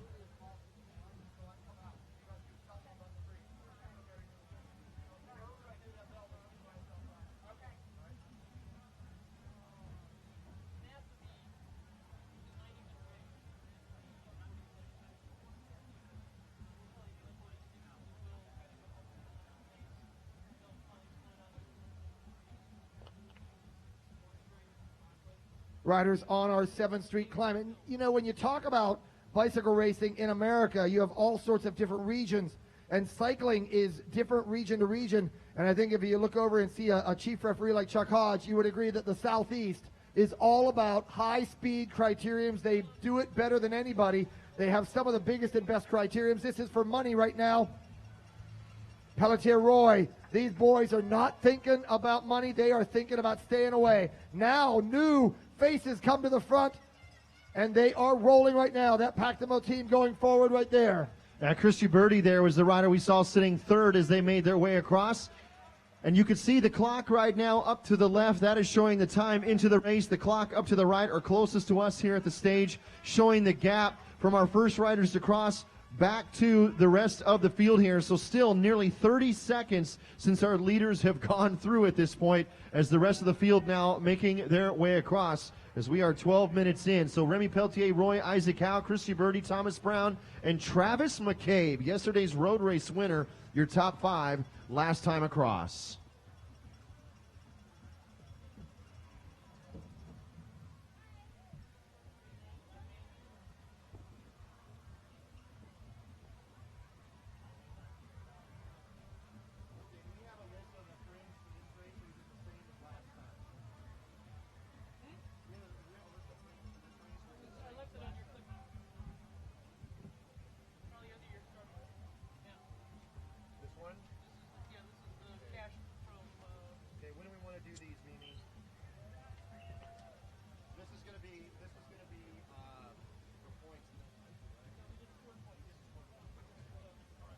So Remy Peltier, Roy, Isaac Howe, Christy Birdie, Thomas Brown, and Travis McCabe picking up 10, 7, 5, 3, and 2 points respectively in our USA Crits points preem lap. So for us now, next time through, we're going to be ringing the bell for our first of what will be 5 cash preems out here today. In fact, there'll be 6 because we do have that Happy Tooth Dentistry. As we ring the bell, this is a cash preem lap, gentlemen. Cash preem lap, riders. Cash preem lap. It is a $100 cash preem lap courtesy of Payne Pathways. Riders, $100 up the road. $100 up the road. It is a cash preem lap. We can see the Astellas Oncology team. They go forward. Hint Happy Development, local pride on the line. Meanwhile, Adrian Higueri up there near the front. Really patrolling affairs for United Healthcare. Look at this separation, though. You're starting to see some guys getting gapped. And this is a big separation. There might have been a problem. I didn't see it on the live stream.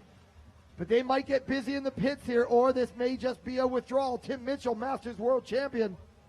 Guys are going into the pits. Let's see what happened. Back to you, John Leffler. Well, you can see by the way these riders are making their way in right now, there was probably some sort of an incident back on course. Looks like Carl Menzies there looking to make his way into the SRAM neutral support pit as these guys all make their way through. An unfortunate incident, I believe, here back on course, and these guys now will be looking to a number of riders. In fact, this is going to give you an idea of what it's like in a pro race when there is an issue on course. These riders are going to all be making their way into for neutral support here at the SRAM pit. That is going to create some serious issues, Richard, when we have the rest of the field coming around in a few moments. This is huge. Carl Menzies was down in that affair. Look at the size of this. This is a parking lot of riders. Carl Menzies involved. Carlos Alzate involved. I don't see any blood. I don't see any problems. That's going to be Mike Chauner involved as well. Now, Carl Menzies is one hard guy. Alex Cox down on the floor as well. And it is going to be a massive thing. Now, the operation here is to make it safe for the riders coming back. This is like something I have never seen before. Gentlemen, stay right.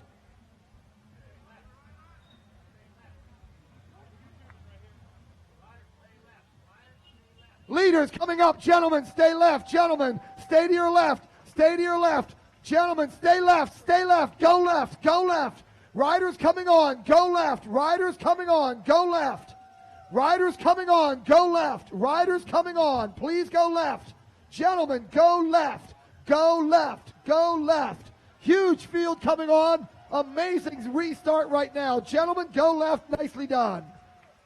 Well, Remy Peltier-Roy was the one that picked up that preem there. As you see now, the rest of the field getting pushed in. There is, you can just imagine if you're in your car and you're going top speed, and then all of a sudden you've got a car stopping in front of you, and you've got to slam on the brakes and then immediately accelerate again to get back up to speed with everybody else on the freeway. That is exactly what is going on right now. One of the most tenuous moments in a criterium for these riders, having to get pushed back into the race. But as that is all going on, we still have our two riders that are up the road. Remy Peltier-Roy with the Garneau-Quebecor squad, and Isaac Howe of Champion Systems Stands No Tubes sitting second wheel. Your early break in this pro men's event as we have gone coming up here now on 17 minutes into this 90-minute contest. Well, we're going to try to find out right now. Connor Malherbe was one of the guys that went down hard. He's in here feeling up his hip. He's got a big gash on his hip. Connor, what happened?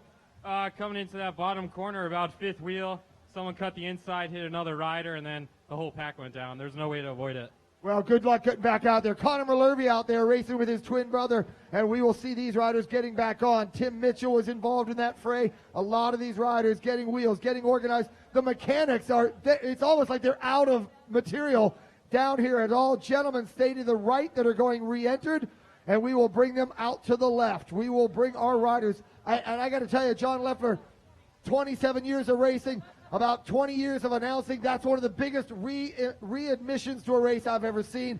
Gentlemen, stay left. Gentlemen, stay left. Gentlemen, stay left.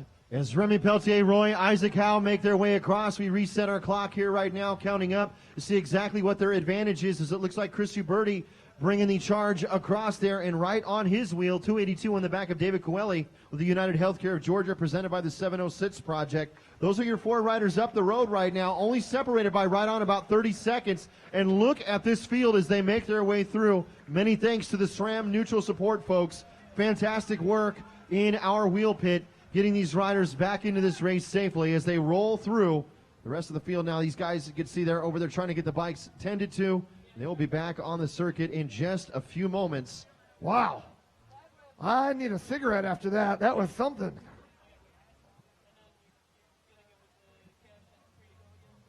Now, a few guys, I'm not going to say anything, may have sort of stuffed in behind that crash and said, I went down too. I need a lap off. Now look at this. This is interesting. This is going to be your national criterium champion, Eric Young, coming in, a native of Indiana, now living in Colorado. Eric Young getting that Diamondback redone. That's your U.S. national champion. Don't know if this is just a mechanical or if he was involved in any of that extracurricular activity out there. Eric Young, I got to tell you, this has been the craziest 2 laps I've ever seen in a bike race. These mechanics are amazing. It's a crit, so it's going to be a little crazy, but makes for exciting racing. All right, we're going to get you right back in there. Eric Young, ladies and gentlemen, your U.S. national champion. This is the discipline he prefers to race. Getting that beautiful Diamondback put back into position. More riders coming through. So our current U.S. Pro Criterium champion, Eric Young, now getting himself into position, racing with that Optum presented by Kelly Benefit Strategy squad. And kind of give you an idea, this is the pro race. These riders now making their way into the pit. No sense of panic for them. This has happened to them before. They're just going to get themselves tended to, make sure the bikes are okay, and get pushed back into the race. We're going to have a lead group of 4 coming together very shortly, but there is the field charging as they're led across there, and it is United Healthcare on the charge. 38 there on the back of Brad White, the United Healthcare squad rider, bringing the group through. They are single file. And Richard, a great time to talk a little bit about the shape of the field as we see them not only on the screen here, the USA Crit Series live stream, but also coming out of turn 6 for those of us standing at the finish line. When we see them single file like this, the tempo is definitely up. Yeah, it is full gas in there right now. And you're thinking, gee, it's nice to get a rest. It might be, but getting back, reinserted into that race, your heart rate goes flying back up, and they are fighting, and there is lactic acid in the legs that just burns when you're doing that. So there's a big pressure right now. There is separation in this race. You can see it on the live stream, Joe. A lot of little pods of riders. One rider that did come out and go back in was Joe Lewis, the king of the mountains in yesterday's road race. He won the best climbers category, was in an early move. Looked like one of our Novo Nordisk riders coming back in with the white and the orange. He will go in and have his bike worked on. Well, as we look up here right now, just 20 minutes in, so inside of an hour and roughly 10 minutes of racing left to go for our pro men here at the Boston Scientific Winston-Salem Cycling Classic, presented by Novant Health. Many thanks as well to BB&T, Wells Fargo Advisors, Clinical Solutions Initiative Healthcare Strategies, the Winston-Salem Journal, Flow, BMW, and Mini, and the Carolina Pain Institute. Many thanks to them, as well as Camino Bakery, one of our providers of a Preem a little bit earlier. Coming up in just a few moments, next time through, in fact, for the group, we're going to be ringing the bell for another one of our cash Preems. This is from IMG College. It'll be a $100 cash Preem we'll be ringing the bell for when we see our leaders come through. Gentlemen, this is a $100 cash Preem lap. $100 cash Preem lap. $100 cash Preem lap. $100 cash Preem lap. $100 cash Preem lap. Cash Preem lap. Cash Preem lap, gentlemen. $100 for the winner of the next lap. $100 for the winner of the next lap. 4 riders are away, but it is a slender gap that they are protecting right now.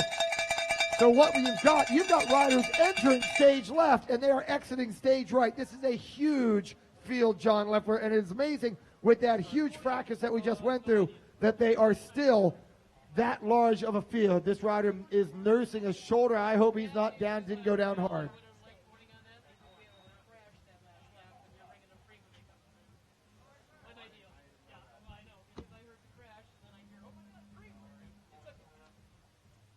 So lots of action out here on this race circuit. No sooner do we ring the bell for one of our cash Preem laps, there was a crash on the back half of our race circuit. So these guys all making their way into our SRAM neutral support pit right now. They will be tended to, and then first rider across the line next time across will pick up that $100 courtesy of IMG College. Just across the way from us here, in fact, at the finish line.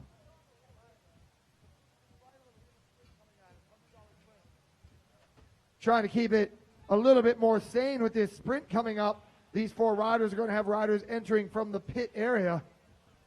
Kind of makes the double play in the major leagues look a little tame, what these guys are dealing with here.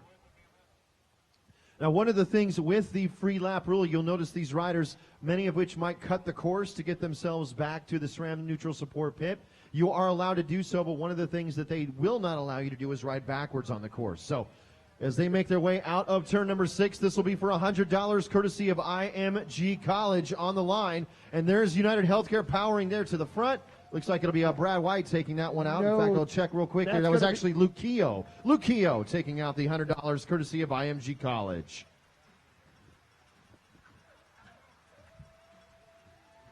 Ben Shattuck sitting up their third wheel, former winner of the Wilmington Grand Prix. That race coming up next week, just north of where we are. Meanwhile, this group continues to impress me, but at the back, the Ken's Bike Shop rider struggling to hang on, and this has been chaos. I don't even want to call it controlled chaos, John Leffler. This has been pure chaos.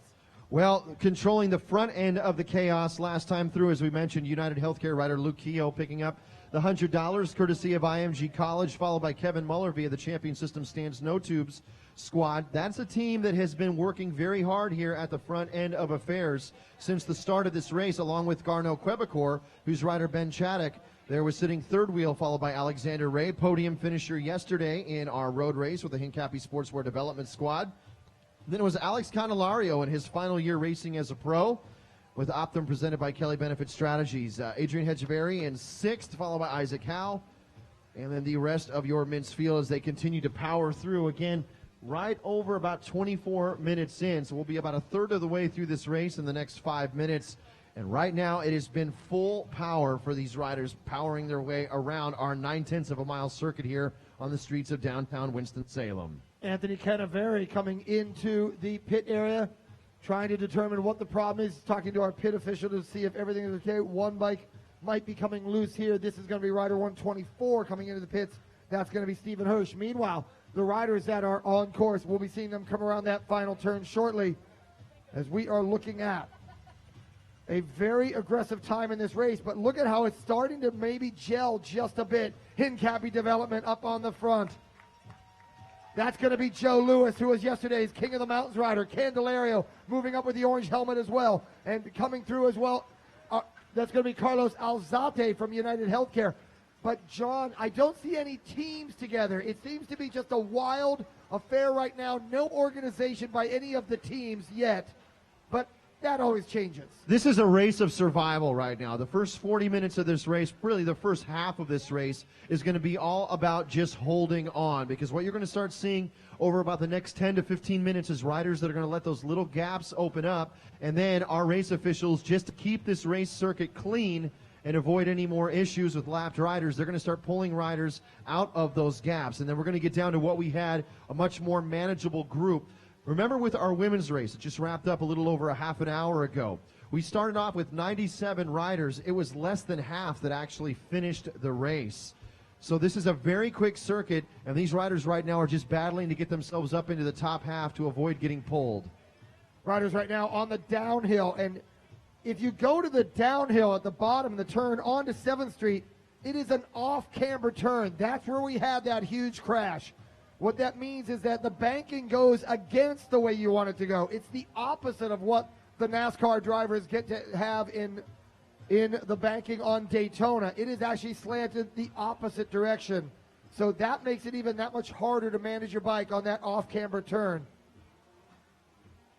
I can see more riders now making their way across, just kind of giving the all-done sign. They're going to go ahead and retire on their own from this race out here today. A very, very fast race, as we've been looking at lap times as quick as 1:47 set by Tim Rugg. So Rugg able to set a 1:47 time as we see riders pushing off the front now. Richard Freeze making their way across 27 minutes in. This is David Coelho there driving at the front end of affairs for the United Healthcare, presented by the 706 Project.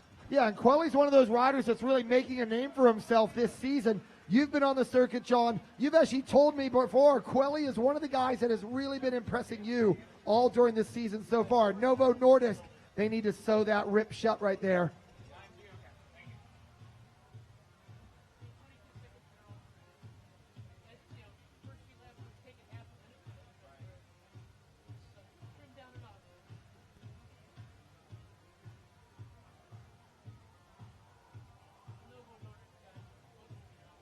Well, you compare last race, John, the mechanics were like Maytag repairmen. They had nothing to do in the women's race. Now these guys they're running out of bolts and parts, and they're just a mess down here right now.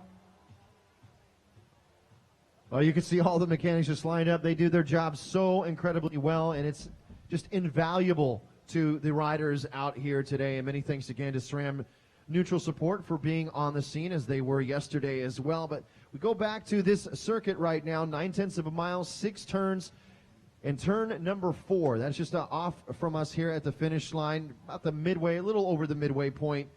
That is where the battles are going on right now. Everyone driving for position, because Richard, you mentioned this just a couple hours back before this racing even started. It'll be such a critical section, because if you want any chance of being in the top 5 positions heading into turn number 6, it has to happen at turn number 4. That is where you have the battle for position.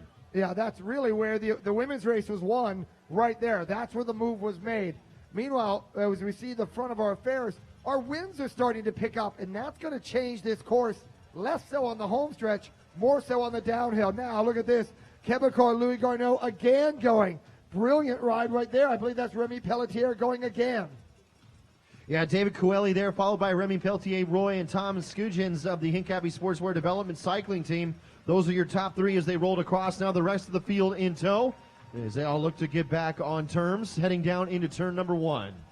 And you know, if you are a recreational rider, you probably understand driving behind somebody, but the drafting that goes on here is the drafting that is equally side by side. You want to press up side by side as close as you can. We've had another mishap. I didn't see it on the cameras, but these guys are coming in. One rider can't even get his foot in the pedals. We'll figure this out. A mess right now here in Winston-Salem.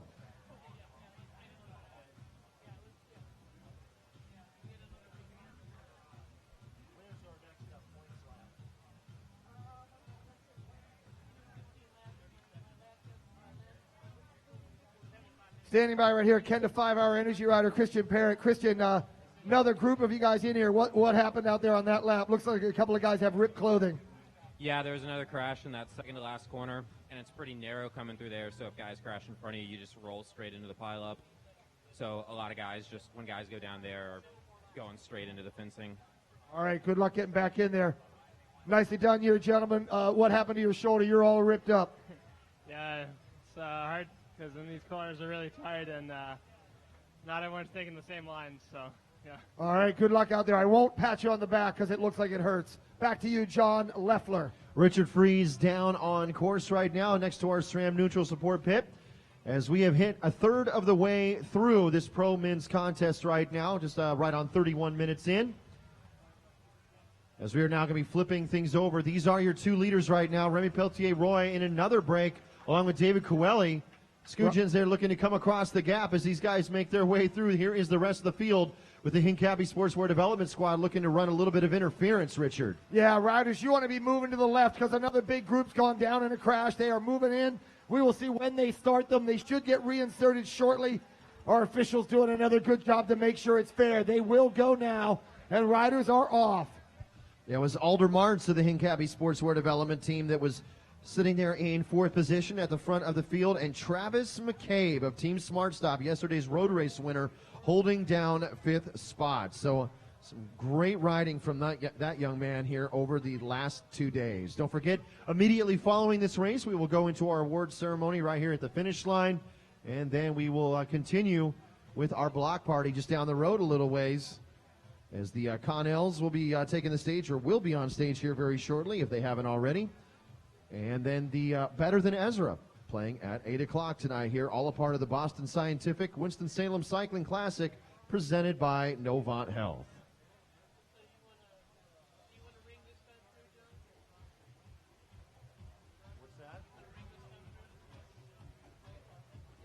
Now, I'm not going to say that in the sport of football, which is also known as soccer, that there is flopping that goes on, but the officials have to be really careful watching that a crash with 3 guys doesn't really have 30 guys in it.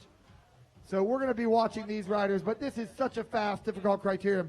Meanwhile, John Leffler, the wind continues to pick up right now, and you think about if the rain should return, these guys will continue to race. And actually, that's when it gets interesting. Here comes your breakaway right now. Riders coming through us right now. We will see them, and we are on the bell, Preem-Lap. This is a cash Preem-Lap, gentlemen. Cash Preem-Lap, cash Preem-Lap, cash Preem-Lap. $100 courtesy of Chelsea's. This is a cash Preem-Lap, gentlemen. Cash Preem-Lap up the road. Cash Preem-Lap riders. Cash Preem-Lap. Cash Preem-Lap up the road riders. Cash Preem-Lap. Cash Preem-Lap. Cash Preem-Lap. Cash Preem-Lap. Cash on the line on the winner of the next lap. Yuri Martens up near the front of the field, trying to bring it forward. Still no sign of any real team affiliations being formed right now. Little clack of metal that you heard right there was a rider going over the feet of the fencing, not hitting the fencing. But if you hit it close, you don't want to get your handlebars in the fencing. Well, that'll wake you up very quickly if you feel yourself going over those feet there on the fences. As the riders continue to make their way around, more retiring on their own or simply just being pulled from the race. But next time through, first rider across the line will pick up $100 cash courtesy of Chelsea's here in Winston-Salem. Yeah, that would be a flat tire.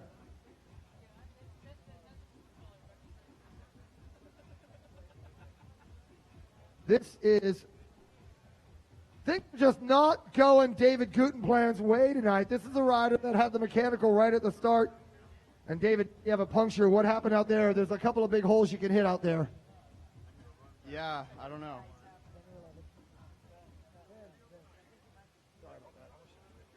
So David is smashing into some things out there. Gutenplan trying to get back to the front, he just told me. Kind of a little frustrated, not really going as planned today. One of the better riders in the top 10 in the USA Crit standings right now. Now Moto's coming into sight. As they make their way out of turn number 6, a 3-up sprint here. This is for that $100 courtesy of Chelsea's. And really, no, those guys will split that Preem out here today. It's David Coelho taking out first spot. The rest of the field right now, more importantly, they just want to get clear of this group being driven by the Hincapie Sportswear Development Squad. Joe Lewis once again now, as he is looking to drive right there on his wheel. Looked like that might have been the figure there, as we are looking at riders that are moving all over the place. Travis McCabe getting up into the mix. Number of riders that have moved up into position right now, but still the fastest lap time of the day, Richard, has been 1:47 set by Timothy Rugg. Yeah, and right now, Timothy Rugg is one of those riders trying to crack into a pro contract. Older rider started out as sort of an urban hipster riding around. Then he realized on that fixed gear he could ride a little faster. Timothy Rugg is knocking on the door of a pro contract. He has ridden very impressively. More mechanical problems on this course. These guys are just really just stretching out all the extremes on their bikes.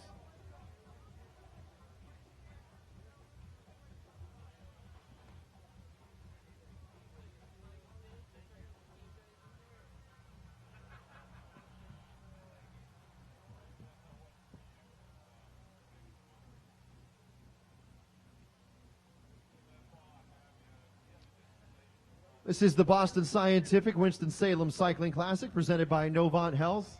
Hard to believe it's only in its second year. A fantastic race for this criterium. The road race yesterday, we treated some major fireworks.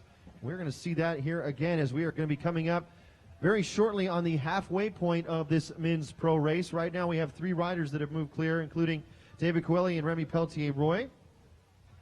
Well, if there was a most aggressive rider, it would be Remy Pelletier-Roy. This rider has been going early, going often like a Chicago election, and now he continues to drive it, and he is the captain of this ship, barking orders. The Estelis oncology rider that is in there, the Estelis cycling rider in there, 94, that's going to be Breck Don going in there. Very solid ride by him as well. Yeah, Breck Don there with the Estelis cycling squad. There's Joe Lewis, a quick look over his left shoulder, just looking to see the damage that is being done. If there's any more splits, and there are in this field, they're definitely starting to form just that little bit. Now, that might be something you did not pick up on the pictures here just a moment ago. We had a couple of riders there. You can imagine they're pushing 30-plus miles an hour. A rider able to take his hands off the bars and just put his hands on the side or the shoulder of the rider next to him, just letting him know that he's coming through as these guys continue to work together. Right now, they're all working together to try to bring this one back to the fold. As again, your 3 riders up the road, Remy Pelletier-Roy, David Coelho, and Breck Don. 75-minute race. We're through the first half, and you're starting to see little tiny things, John Leffler. Brad Huff and Scott Swazanski forming up together for Optum, the gentleman with the orange helmets and the dark kits. Those two could become into the fray soon. They look like they're working to do something. And actually a change with the programming, Richard, as these guys on the line being told is actually a 90-minute race out here today. So as we look up at the clock right now, over 38 minutes in, and you mentioned Brad Huff, the rider out of Missouri, a former elite criterium and U.S. Pro criterium champion, doing a fantastic job with the Optum presented by Kelly Benefit Strategy Squad after years racing with Jelly Belly, now finding himself trying to push his way up inside that top 10. And a rider that if this does come down to a drag race out here today, one that you are going to want to watch, he can definitely come good, especially in these chaotic finishes. Right now, these riders in the breakaway have been going at it for a number of laps, and now they're trying to settle in. All riders having to take their turns in it. Remy Pelletier-Roy. Interesting move right there by the rider that is the Hincapie development team that is moving through, trying to prove themselves. Ken to 5-hour energy, but no real formation of teams yet except for Hincapie development. 1, 2, 3 riders near the front. Look at Huff and Swazanski. And then they've got another rider. They've got 1, 2, 3 Kelly Optum riders up there. Yeah, 5-hour energy presented by Kenda's Robert Sweeting leading the field across as they are about 12 seconds off the pace of our 3 leaders right now. Again, Remy Pelletier-Roy, Breck Don, and David Coelho. The 3 riders up the road, 12 seconds their advantage as we hit just on about 40 minutes into this 90-minute race.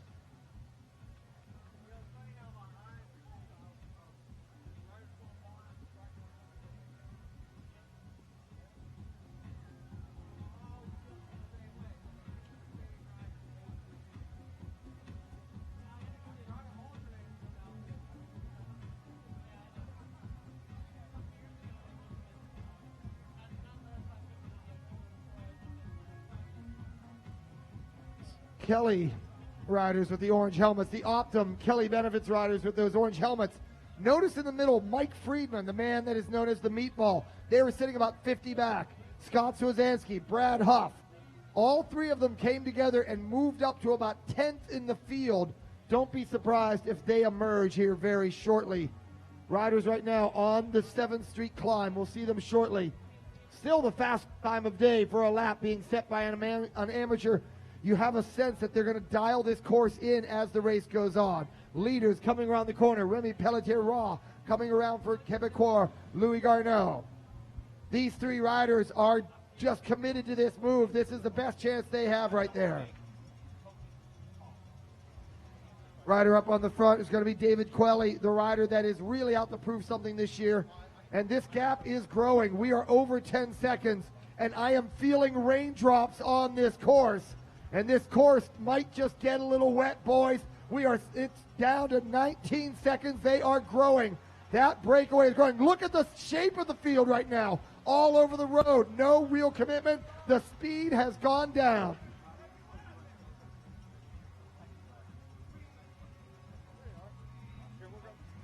So joined here now on stage by Robbie Ventura, former pro bike racer with the U.S. Postal Service, twice second place in the U.S. Pro Criterium Championship. So Robbie, what you see going on right now, I'm sure bringing back plenty of memories for you. You know exactly what is going through these riders' minds, but really for them, at this point, we started with well over 100 riders. It's gotten down to what might not seem to folks out here, but for you as a former pro, roughly manageable field that we have out here on course right now. It's been a tremendously fast race. They have 106 hard miles from yesterday's race in their legs as well. These guys are fatigued, but I tell you what, man, when they start to smell that rain, it's even more important to get into the front of the peloton. You're going to see lots of teams, lots of riders getting to the front, because once it starts to rain, all bets are off. The only safe place in the peloton is the first 20 spots. Well, let's talk about that a little bit here, because if it does in fact start to rain, and it is a slight chance that it could, which means I probably just jinked us. But as they continue to make their way around, one thing that I wanted to ask you about is for those riders that maybe they enjoy, or at least they'll say that they enjoy racing in the rain. I'm not really sure I believe that. I think that's maybe just kind of a mind game that they try to play. Absolute lie. Call the ball here, though. We'll talk about that in a second. Come on, boys. Yeah, as they roll through there is Remy Pelletier-Roy, David Coelho, and Breck Don there sitting third wheel as they come through. Remember, at last check, they're holding on to 20 seconds. If you do not have a rider in this break right now, Robbie, what is going through your mind here? Because we still haven't hit the halfway point. Are the alarm bells sounding, or is it just a matter of getting organized? These guys are so organized. There's so much horsepower in these big teams. Smart Stop, everybody, the Hincapie Devo team. There's no panic quite yet. They know those three riders up there. They know their ability level, and they have so much gas in the tank still. They're not too worried yet. John Leffler alongside Robbie Ventura, former pro bike racer with the U.S. Postal Service, and down on course right now, Richard Fries with Bob Roll. Well, I'm out here with the great Bob Roll, and Bob, we were talking about Americans for years. This is all we raced for Criterium. So when we went to Europe, you guys were great at Criteriums. Unfortunately, there were mountains and stuff. But talk about, we were talking just offline a second ago about in the early 80s, some of the speeds then were faster than they're seeing now. Well, we had some great athletes racing the Criterium circuit. Steve Bauer, Davis Finney, maybe the greatest of all time. I was lucky enough to have him as a teammate. We did a lot of dicing in narrow, fast, dangerous courses just like this, and it was an honor to race with Davis Finney. Yeah, and I got to tell you, see these kids today. Yesterday's race, I felt it was a real testament not to the height of American racing, but the depth of it. There are 6 or 7 or 8 really good teams, hammer and tong. It was a high speed, almost a pro tour level race with just the high speed that they raced yesterday. Good to see the youngsters doing that. 100-plus miles, tough climbs, 200 athletes at the start line, and great squad. Smart Stop, United Healthcare, the Hincapie Devo squad, absolutely rocking. All right, we're going to do a little cash payout here. John Leffler with the call. Yeah, we're going to be ringing the bell. This is a USA Crits point stream lap, gentlemen. Point stream lap, point stream lap, point stream lap. So for the first 5 riders across the line, next time through they'll pick up 10, 7, 5, 3, and 2 points respectively. Remember, these points that are earned That equals cash here at the end of this USA Crit Series, which doesn't wrap up until September. Gentlemen, it is a USA Crits points preem lap, points preem lap, points preem lap. Points preem lap, gentlemen, points preem lap. That was Big Zach Bell, Canadian national champion up on the front, Team Smart Stop. He had a great race yesterday, finished third in the road race. The man they refer to as Yukon Zach up on the front for Smart Stop. A lot to prove there because they are the local team. I'm going to bring it back to Bob Roll. Now, talk about your great ride with 7-Eleven and then your not so great ride this morning because it was cold as hell out there. Well, the Grand Fondo was challenging just because of the temperatures. A little rain also falling, but the roads were absolutely spectacular. Great terrain, rolling, just perfect. No long, sustained climbs, but beautiful countryside. And I'm going to come back when it's a little bit warmer, though, to ride those roads again. Yeah, we'll look at Myrtle Beach maybe next time. This time, so Bob Roll, Robbie Ventura, John Leffler on the stage. We have a sprint coming up at us, John Leffler, so we're going to watch this on the board. These guys are on, the leaders are on the 7th Street climb, and we'll bring this through for the point dispensation. John Leffler with the call. All right, so next time around, the two riders that we have at the front right now, Remy Peltier-Roy and David Coeli, these guys are 1-2 right now in the point standings for the USA Crit Series. Coeli is down by 4 points to Remy Peltier-Roy. So remember, it is 10, 7, 5, 3, and 2 points on the line as they come through. These are important points for them to pick up. Yes, it's very early in the season, but here comes now the sprint. Coeli looks over his shoulder. Not going to really get challenged here, so Coeli picks up maximum points. Don will pick up 7, and then it'll be 5 points going to Remy Peltier-Roy. Still 2 points paying spots, though, as they'll come out of turn number 6, the rest of the field here in just a few moments. But more importantly, what about this gap for our 3 leaders? At one point, it was right on about 20 seconds. It has certainly gone out from that now. Yeah, it's going to be at about 22 seconds. 2 riders getting points right there. You'll be able to read off the chips. We got little gaps forming. So Wazansky looking back, wondering where the teammate went. A little bit of trouble. Mike Friedman, a rider that has had good results in Europe, in Belgium in particular, up there trying to drive with the orange helmet. And sitting here right now with Bob Rowe. And Bob, you go all around America, and this goes back for ages.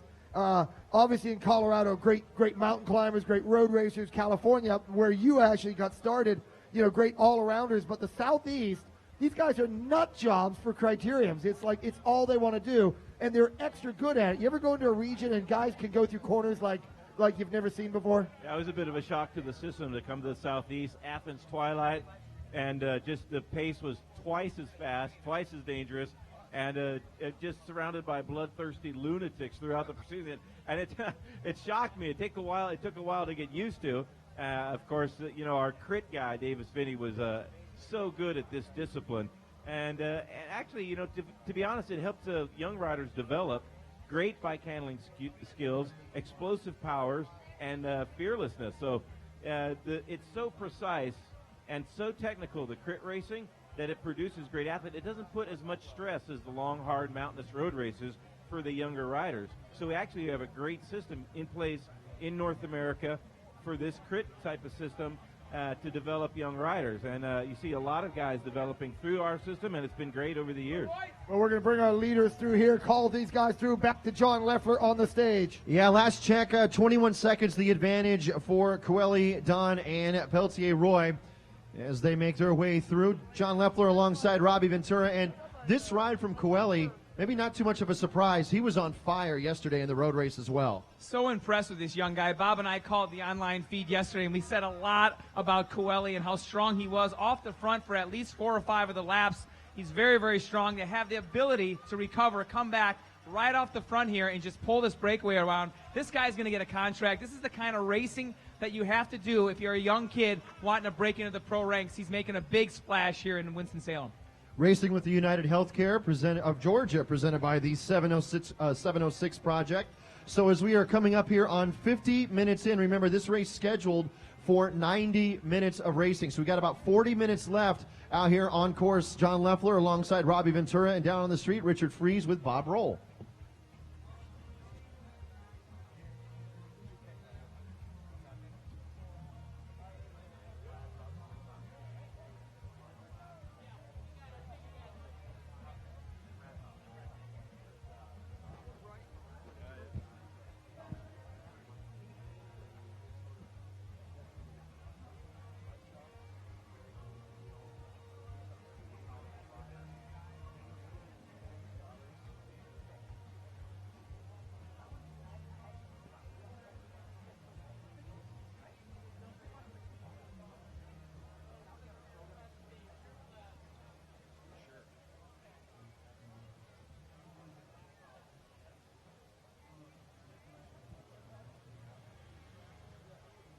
Our leaders coming through. Solid breakaway right here. None of the major teams, no disrespect to Louis Garneau Quebecor, but not a United Healthcare, not a Smart Stop. Really impressive. No Kenda in there. Impressive that they are pulling this off. And we go to our clock to see, well, we don't have the gap clock running. Now comes a little surge, and we're seeing Optum. This is going to be the Optum helmets coming forward. Hincapie's there. United Healthcare is there. The big flags coming to the front. Brad Huff moving up as well. Now Swazanski moves out. Candyman Candelario there. The sprinter, Keogh surging forward. Yeah, they're just starting to trim a little bit of time off of our leaders right now as it is down to about 19 seconds. Last time through, it was Hincapie Sportswear Development cycling rider Alexander Ray, podium finisher from yesterday's road race, leading the charge as they roll through, and then Brad White of United Healthcare sitting on his wheels. So you mentioned the UHC squad, the Blue Train. They're going to be looking here over the next 15 to 20 minutes or so to get themselves into position to strike and get this one under control as we head into the finale of this race. Hard to believe we're past the halfway point of this 2014 edition of the Boston Scientific Winston-Salem Cycling Classic presented by Novant Health. Just want to let our amateur riders know that if you don't want those checks, John Leffler and I will take them. They are waiting for you at the IMG office. Scrappy old bike racers that we are, we might just go in there and claim to be those guys. Standing by with Bob Rowe. And Bob, you know, I did those first few Athens Twilight Criteriums. We had never raced in the dark before, and that was just chaos in there, and just the flash bulbs on the home stretch and darkness on the back. They now have 30,000 spectators, but some of that stuff comes in handy when you're going into the last 5K of a Tour de France stage when you got to bang into a turn. Well, you know, it doesn't. It was interesting. Like, you have incredibly dangerous descents in the Tour de France, but some of the most dangerous moments are in the big field sprints.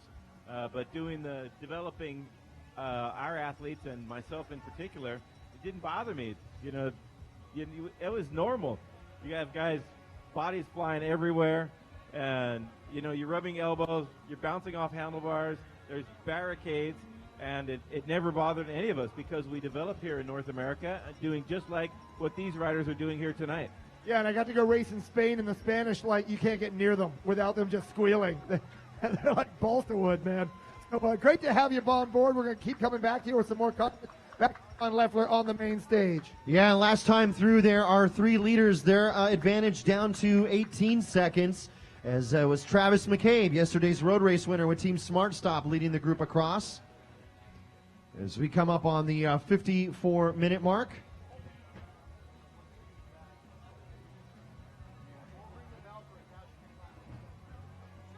So next time around for our riders, we'll be ringing the bell for another one of our cash preem laps, this time courtesy of Sweet Potato here in Winston-Salem.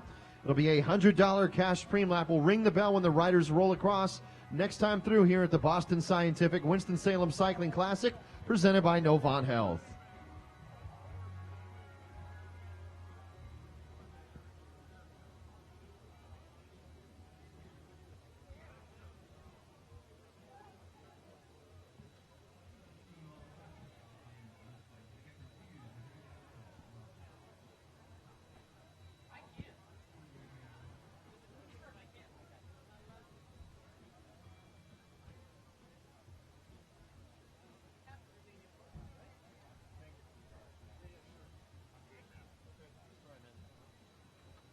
Our leaders come up and through that fabled turn 4 into turn 5, banging through.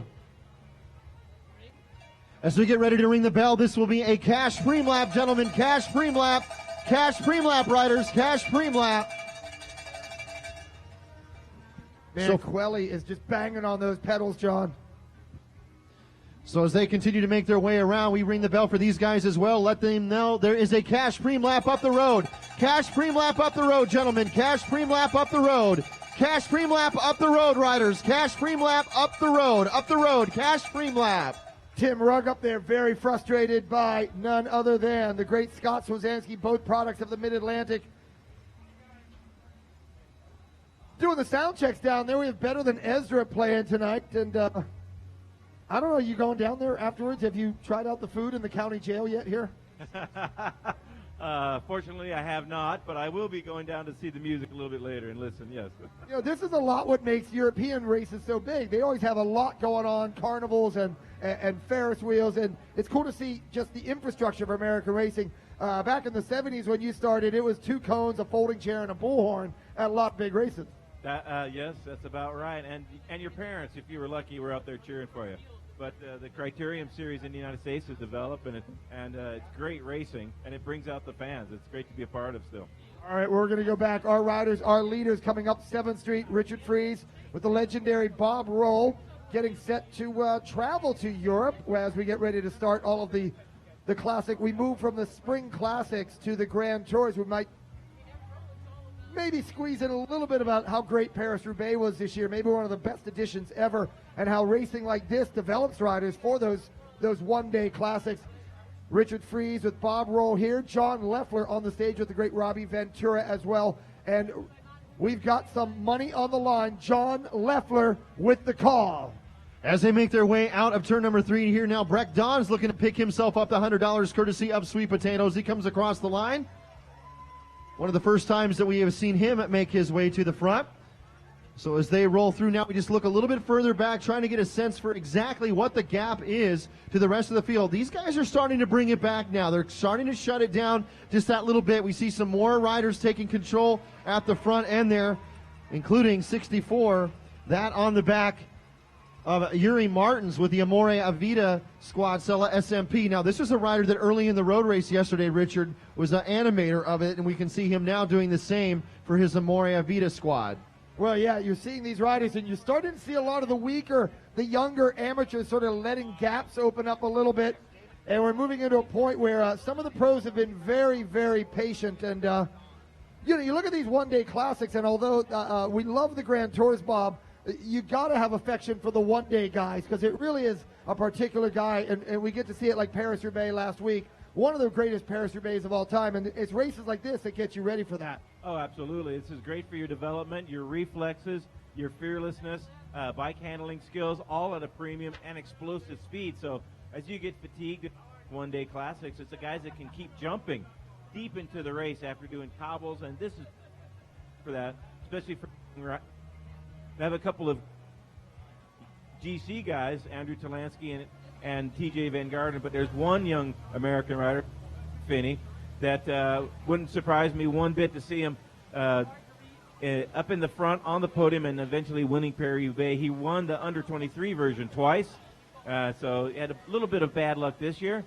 but you're absolutely right, one of the best additions ever. In the all-day breakaway in Tour of Flanders the week before Paris-Roubaix, Taylor Finney, a big star of the future. Yeah, really proving his chops in these races. This is the next Taylor Finney's on the roads right here, coming through right now. These riders, gentlemen, you are surging forward. A great breakaway of underdogs right now. And Richard Fries with Bob Roll, the field coming through. Looks like more horsepower. John Leffler and Robbie Ventura moving up. The gap's coming down. The gap is coming down. Yes, it is, as they continue to power through now. Team Smart stopped the home team, as it were, being led there by Zach Bell. So Zach Bell, the Canadian, bringing the group across. These guys are looking to shut this one down. Single file out of turn number 6. The tempo is up. They're looking to bring this one back together again. A lot of gaps being left open by guys. There is nothing worse than being on the rivet, Bob Roll, and you're just crying to hang on to that wheel, and the guy in front of you just sits up. What's that like in a bike race when suddenly a yawning 15 feet of air hits you? When you're on the rivet, as we say, already at your limit, and you have to close a gap down, that separates the contenders from the guys that actually want to win the race. That's all about desire, but those are very tough moments, and you have to be ready for those throughout the racing, and it happens. It's sometimes very unpredictable, but when his legs go, you have to get around him and get back into the sweet spot. That's why it's so critical to stay near the front, keep your forward rotation going, and have your teammates, if you do get behind some of those splits, to be able to pace you back to the front. That's what you have to do to protect your sprinter to be successful. Well, we're going to watch. That's going to be young Luke Keogh is the protected sprinter today. But John Leffler, you and I always say, it's the names we haven't mentioned yet, and I'm thinking of some names that we have not said once. The word Hilton Clark comes to mind so far. Back to you on the main stage. Yeah, Hilton Clark with the United Healthcare Pro Cycling Squad, certainly a rider to watch out here today, and his teammates have been doing a lot of work keeping this thing somewhat under control throughout the evening, as we have just gone over an hour into this race, so less than 30 minutes of racing to go as Breck Don brings the group across there. Remy Peltier-Roy with a quick look over his shoulder to David Coeli, who rolls through. Those are your 3 leaders now as we go inside the final 30 minutes. But this field is bringing it back ever so carefully as they continue to make their way around. Is that Kenda rolling through there last time? Looks like Oscar Clark that was there on the front. Rider that was in that breakaway yesterday in the road race. As they bring us through with some gaps starting to open up just a little bit here towards the back. Ooh. This is do or die time, Robbie. For those riders that are falling off the pace just that little bit, I would say they've probably got about a lap and a half, and this race is over for them if they can't get back into the fold. For sure. I can't emphasize enough how much more difficult it is to sit in those last 5 or 10 positions in the field. There's this thing called an accordion effect that happens. Every time you go through a corner, a little gap opens up, a little gap opens up. There's 100 riders in the field. That's 100 little gaps you have to close coming out of every single turn. So a lot more challenging. But as you learn, as you get better at criterium racing, you get really good at conserving your energy, knowing exactly where the wind is, being right tight to that wheel, feeling 100% comfortable in your skill set, getting through those turns, keeping yourself in the top 20 without working. And that's why the UHC team, you just see them up there. They're just hovering. They're 5th, 6th, 7th, never in the wind, getting ready for the final. They think it's going to come down to a sprint, 30 minutes to go. They got Alzate, they got Hilton Clark, they got Carl Menzies. That's going to be a team that needs to do well. They didn't do very well yesterday. They have to come good today.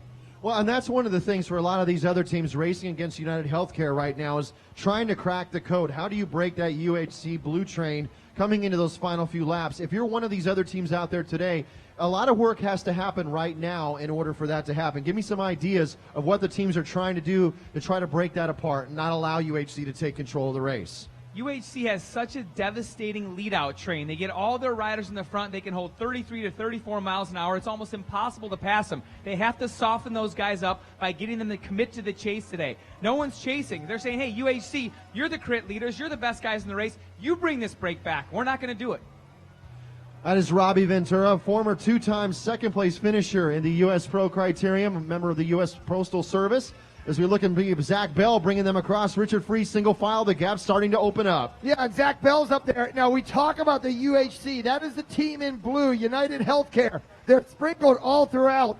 But, you know, there's this concept of, like, they don't want to really be too strong this early in the race with 25 minutes to go. But then there's also the concept, Bob Roll, of, like, you know, Smart Stops, their sponsors are headquartered here. So it's like, it's kind of their problem, not United Healthcare's. Have you ever seen in regions when it's a sponsors race that it's like, it's all about them? Yeah, they race a lot better generally. and you have to be aware of that when you come into the home territory of one of the sponsorship teams. Yeah, you better be ready to rumble if you're coming up against Smart Stop here in the Southeast. Yeah, and they're going extra hard right now. Talk a little bit about this breakaway. A bunch of underdogs. You've been in that situation, and it's kind of like a friendship, and it's kind of not like a friendship. You're screaming at each other. One guy's too strong, one guy's too soft. Just the agony of a breakaway that's just dangling like that. Also, you're worried about the peloton chasing constantly, and if you only have a 25, 30-second advantage, and you've been going so hard for so long to keep that, once they turn on the gas in the field, it definitely affects your mood. It's not that, and when you look back and they're getting closer and closer and closer, that's a pretty heartbreaking situation to be in. All right, those 3 riders fending it off. If there was a most aggressive rider in this race, it would have to go to Remy Pelletier-Raw, who's out there. The rider in the breakaway went with the early breakaway for about 4 or 5 laps, has been out there for a number of laps. They are keeping it going. If only Winston-Salem could make a little noise, they might go a little faster. Breck Don bringing the group across there. As you can see, the clock just across from us, counting up the time from them back to the rest of the field. So you can see we're an hour and 4 minutes in. And so far, the gap hovering there, it should be right around 17 to 18 seconds when the group comes across. Yuri Martin's bringing them through there, 17 seconds off the pace. So they're trimming a little bit of time off of this advantage for our 3 leaders, David Coeli, Remy Peltier-Roy, and Breck Don.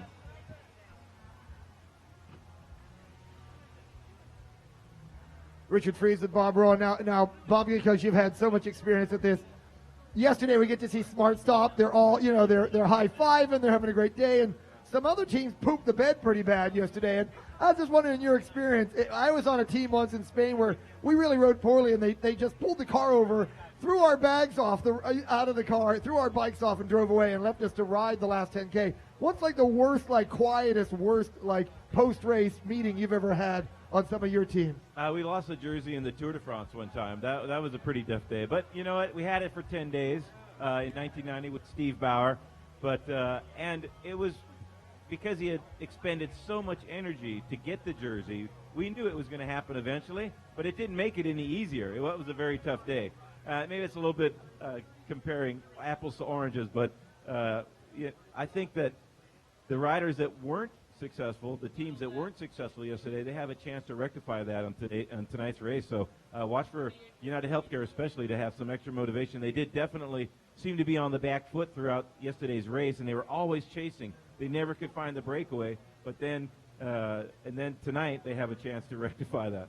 All right, we're gonna say 3 words that you don't want to remember next lap. Team, time, trial. With you in just a bit. Back to you. We're breakaway. Still soldiers on. Yeah, so Breck Don there leading the group across. The Estella cycling team rider there have been doing a lot of work for this group. At last check, they were holding on to about 17 seconds on the field. This circuit here in downtown Winston-Salem at 9/10 of a mile. And that right there, when those 3 leaders came across, was the 34th lap of this race. Now United Healthcare on the front and driving. Whoa. As they're about 20 seconds off. Adrian Hedgeberry with United Healthcare looking to bring it back there. So United Healthcare being forced to do the work here on the front. As we are hitting an hour and 7 minutes in, 23 minutes of racing left. This has gone by so quickly, Richard. Well, Adrian Hedgeberry going to the front. That's going to be the first of the blue flags to go forward. And if you look at what they got, they're starting to think this race is boiling down to a very, very fast finish. What I'm seeing is mid-pack, a couple of guys still floating on the pedals. The amateurs are sort of relaxing, trying to back off a little bit to get their heart rates down, but that is not what you can do. It's all eyes forward at this point in the bike race as we are talking to Bob Rowe and talking about how solid and our highs and our lows of our careers. And obviously the high point of a career for you is Alex Dita getting the yellow jersey. And when they interview Alex, they go, so what happened in the second stage that day? He was like, well, we don't want to talk about that. The team time trial, you're on the ground, has to be one of the most chaotic moments of your life. Yeah, when half of the team goes down in the first corner in the team time trial, when you have the yellow jersey in the Tour de France, that's one of those meetings afterwards that don't go that well. But the next day, Davis Finney won the road stage. So that was a very hectic first week of the first tour that we had ever done. Fantastic stories by Bob Roll. He's been here all weekend. This breakaway, I think, is going to be in trouble. Adrian Hedgeberry is going into the engine room right now, and he goes in for a bigger sledgehammer. Count the seconds, this breakaway. It is there they are. They're dialing in these corners right now. And now how far back is going to be the UHC rider, Adrian Hedgeberry. And you can see, is he going to be there soon? Do you want to catch this early, John Leffler, or do you want to leave them out there? Well, these guys are going to dose out their efforts accordingly to get this one right inside of 2 laps. But look at this, a little bit of a break now. Alexander Ray of the Hincapie Sportswear Development Squad leading the group across, but they're sitting in the mix with him as well. 31 on the back of the United Healthcare rider, Carlos Alzate, leading the NCC standings right now, winner of the Sunny King Criterium a few weeks back. So he has now made his way up into the mix as well.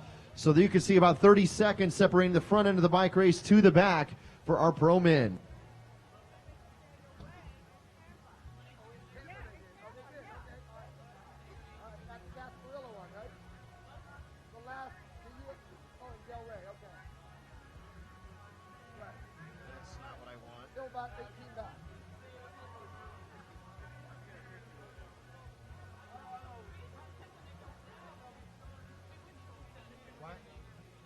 Why is this doing that? Is somebody controlling this computer right now?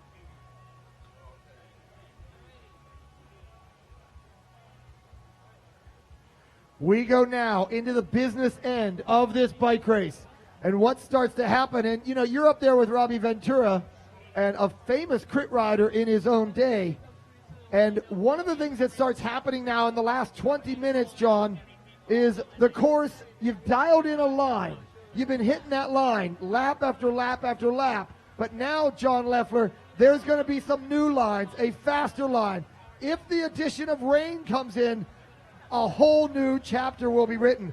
The three leaders staying away. Yeah, if rain does come into the fold, then all bets are off. It'll be 10 laps to go, gentlemen. 10 laps to go. 10 laps to go for our three leaders. Breck Dawn with Estella Cycling, Remy Peltier-Roy of the Garneau-Quebecor Squad, David Coelho of United Healthcare of Georgia, presented by the 706 Project. Now, we're going to be watching to see exactly how far ahead they are. The rest of the field, no sign of them as of yet, as we'll be looking down at turn number 6. There they are now, and you can see the split starting to happen. Not a lot of organization as Team Smart Stop brings the group across there, and you can see it is a 17 on the back of Travis McCabe, yesterday's road race winner.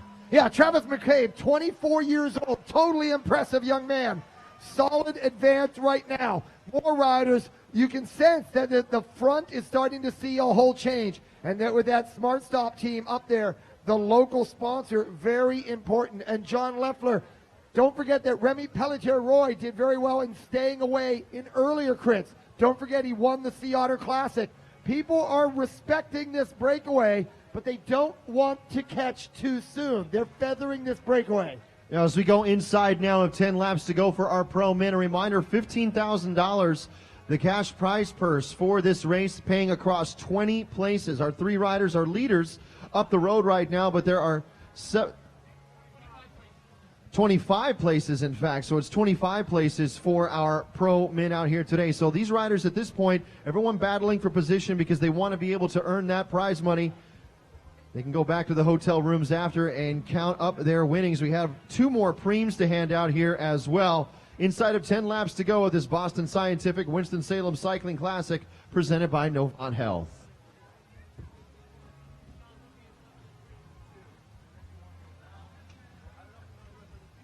With our leaders up and over the top. Now we start dialing in faster lines. More chances need to be taken. You need to be more efficient.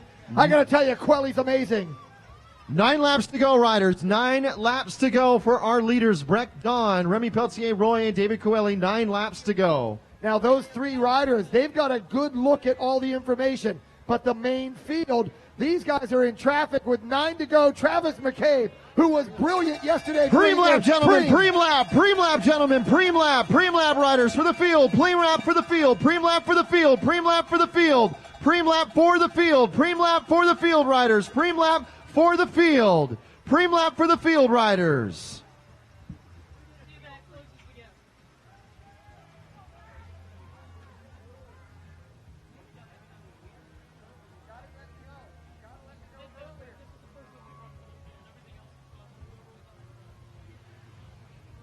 We are inside of the last 10 laps of this race. Now things start to get really interesting. It'll be 8 to go when our leaders hit the finish line, and it will be 8 laps to go. Yeah, and for the field, first rider across the line, Mike Robinson, ponying up $100, so $100 cash prize. A preem lap next time through for the field. So again, we have our three riders up the road, Breck Dawn, David Coelho, Remy Peltier-Roy, and then the rest of your field will be sprinting for that $100 cash preem out here today as we come up on an hour, 14 minutes in, just a little over 15 to go.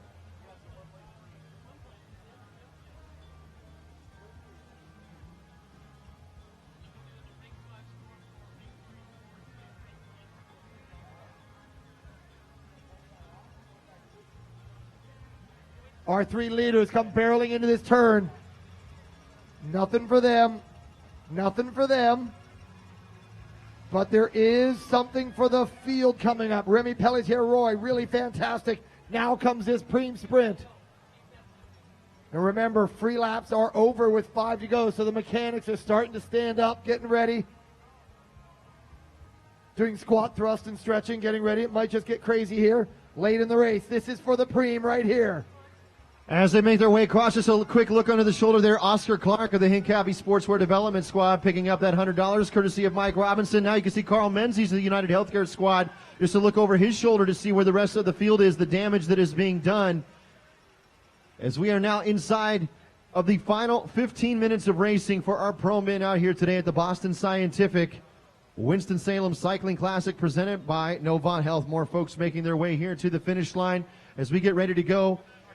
Should have been 8 laps to go there up on the lap counter. So our riders now seeing 8 laps to go, 8 laps to go for our pro men.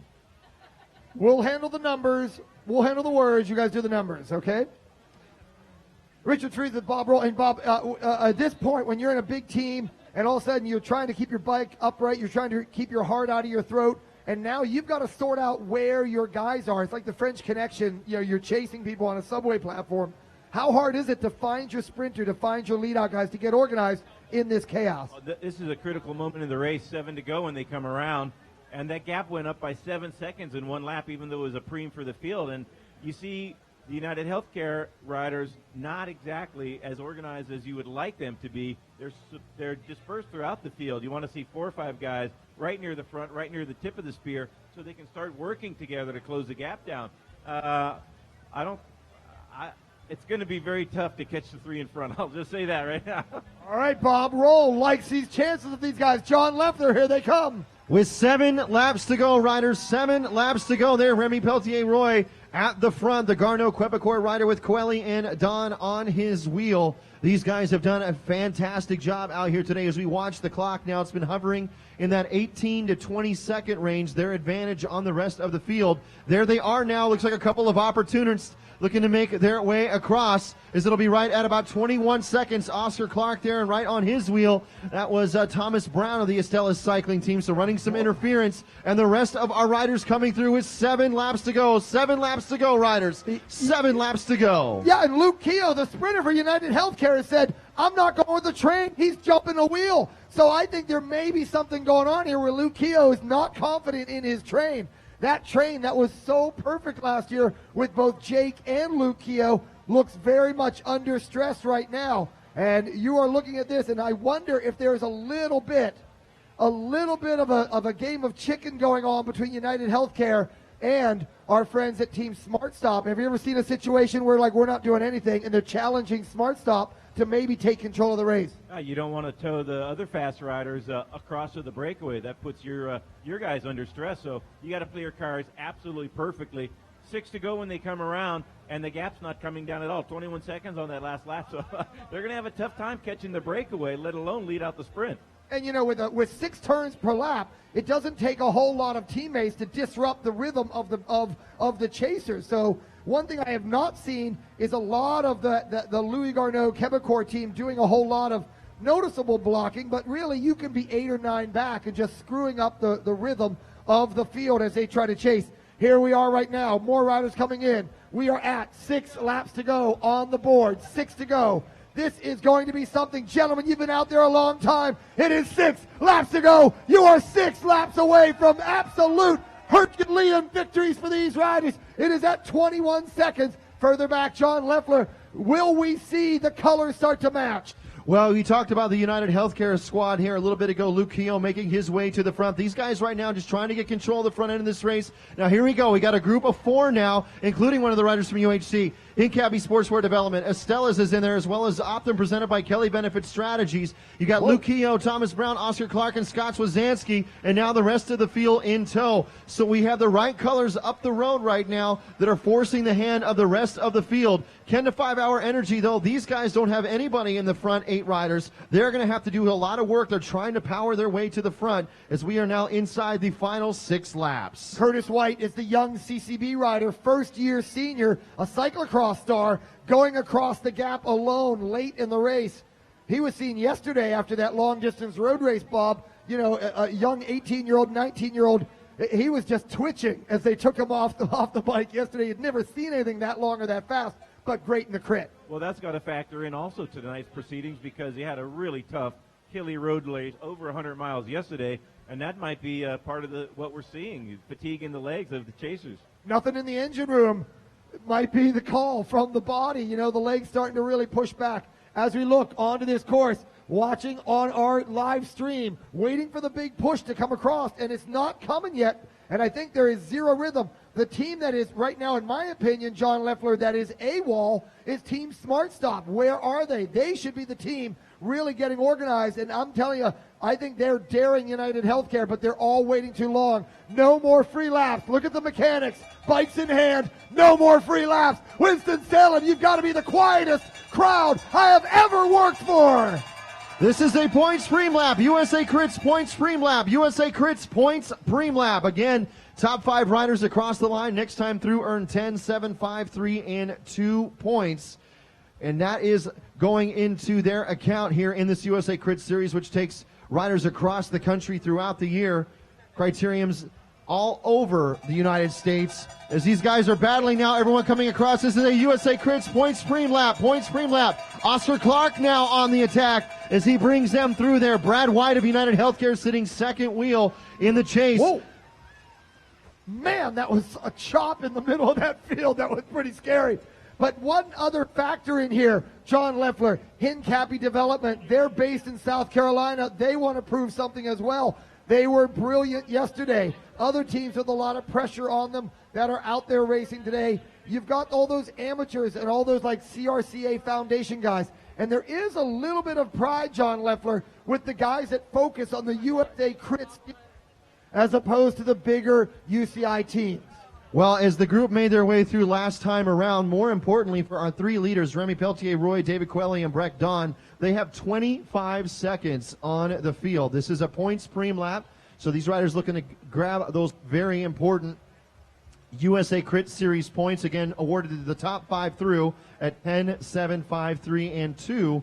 The point values. When they do roll across, they will also be seeing 4 laps to go as we get inside the final 4 laps of racing out here today. United Healthcare, though, at last check, with 3 riders in the top 10, including Carl Menzies, Luke Keogh, and Adrian Hedgeberry, looking to maybe set up their man, Hilton Clark, winner of the National Criterium Calendar Championship and USA Crit Series last year.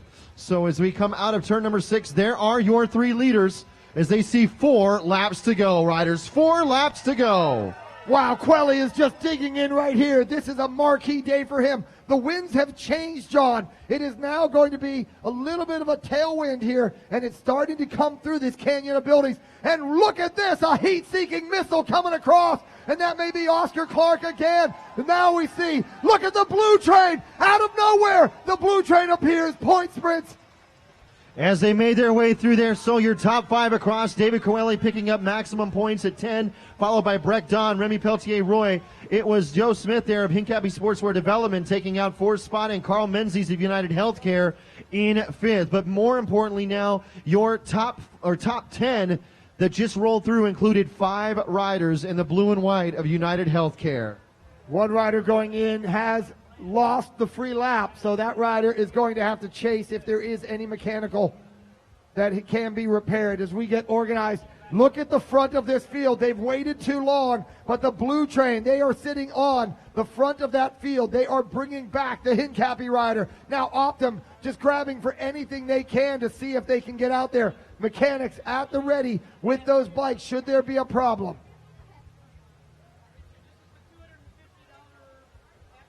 As we are getting ready to go, the next time the group comes through, we'll be ringing the bell for the entire field. That is from front to back for the $250 cash preem from the Happy Tooth Dentistry with 11 locations. The Happy Tooth is the premier provider of orthodontics and family and cosmetic dentistry through North Carolina. You can visit them online at happytoothnc.com. Well, Eric Young will not be contesting this race. He has withdrawn. Eric Young goes in with a mechanical and will miss the free lap. Here they come. Onto the bell right now. John Leffler with the call. With 3 laps to go, gentlemen, this is a $250 cash preem lap. $250 cash preem lap. $250 cash preem lap. So our 3 leaders, remember, at last check, they were holding on to right about 23 seconds on the field. Here comes the rest of the group now in the blue train. $250 cash preem lap up the road. Cash preem lap up the road. Cash preem lap up the road, gentlemen. Cash preem lap up the road. Smart Stop is locked in right behind United Healthcare.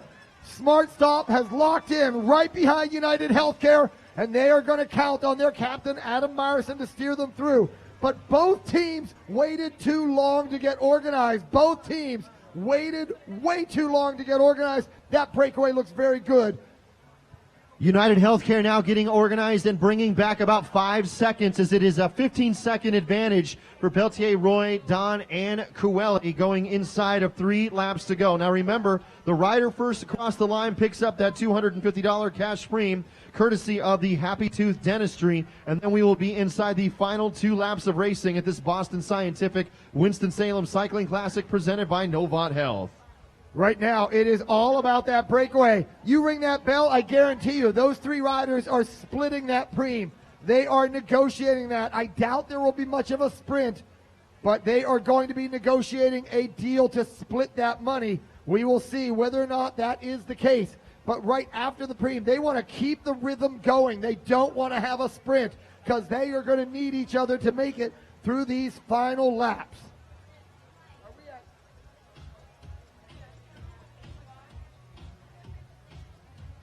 I don't think they're going to catch John. I don't think they're going to make it. I think the gap's too big. We're going to find out. It's at 2 to go. 2 to go. This is for $250, but I don't think there's going to be a sprint. We're at 2 to go. Gentlemen, 2 laps to go. 2 laps to go in the bike race. They split the money. Pelletier Roy says, come on, boys, get on. We are going all the way to the end. And here comes United Healthcare. Here comes United Healthcare. As they're on the front now, looking to bring this one back. Carl Menzies there on the front as they bring the group through.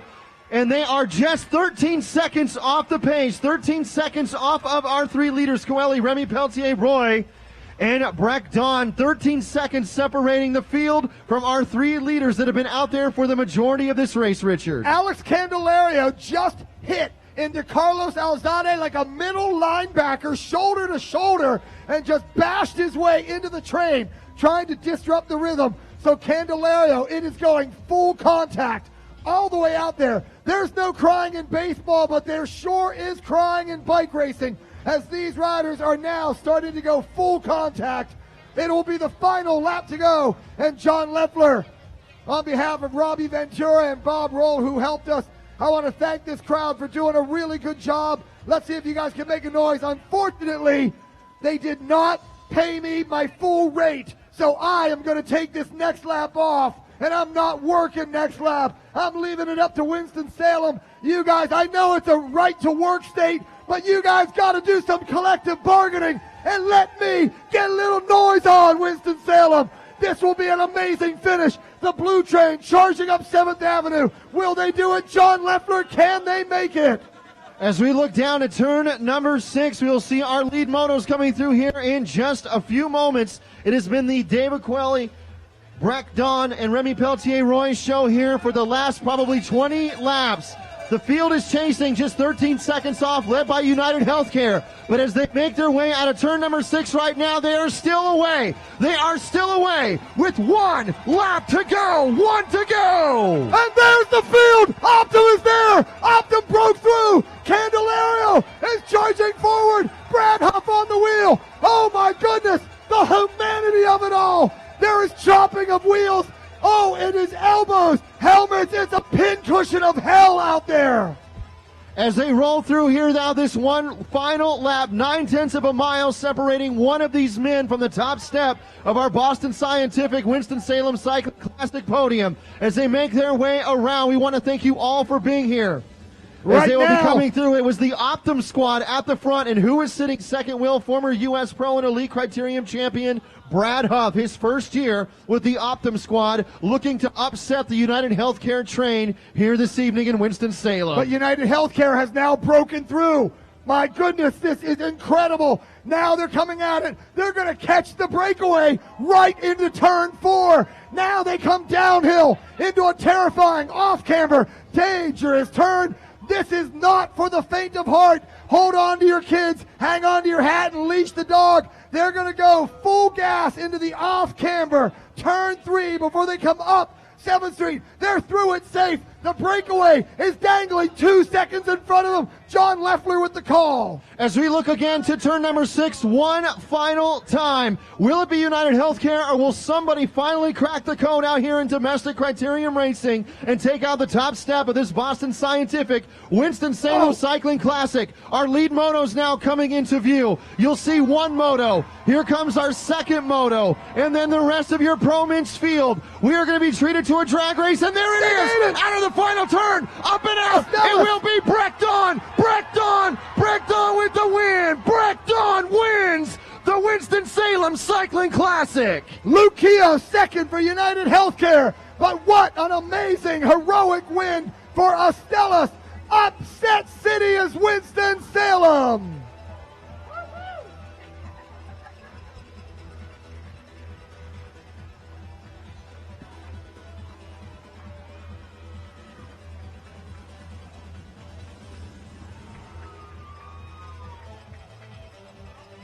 An amazing ride. Breckton of Astellas Cycling Team takes out the win. It is United Healthcare's Luke Keogh in second, followed by Athlete Octane Cycling's Daniel Holloway. Your top 5 rounded out by Garneau Quebecor's Remy Peltier-Roy, and last year's winner in Cycle Predator Components rider Ricardo Escuela in 5th. The bottom half of your top 10 starts with Shane Klein, followed by Alexander Ray, Isaac Howe, Carlos Alzate, and Brad Huff, rounding out your top 10. Just an amazing finish there. Breckton in that group of 3 for the majority of this race, able to come good in the end.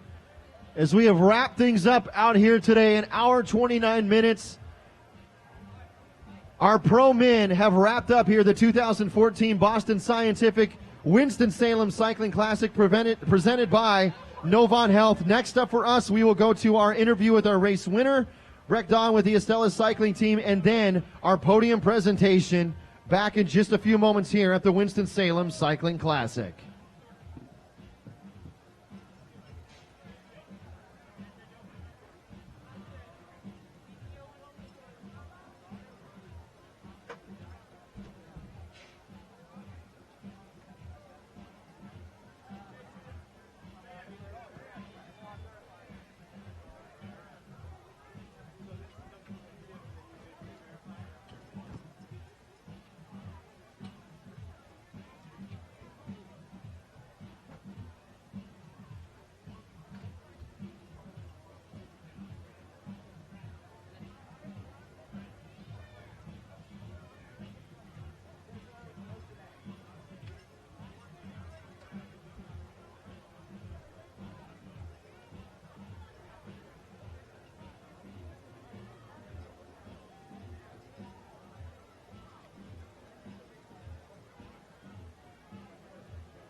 Now, we know that there's about 85 sets of SRAM and Zip wheels out there from all the crashes. And for all you guys that turned in your Sun Rim wheels to trade them in for the Zips, please return the wheels. We do keep track of all those wheels. So please return all the NutriService wheels. Here is your champion. We're going to get a quick word with our winner tonight.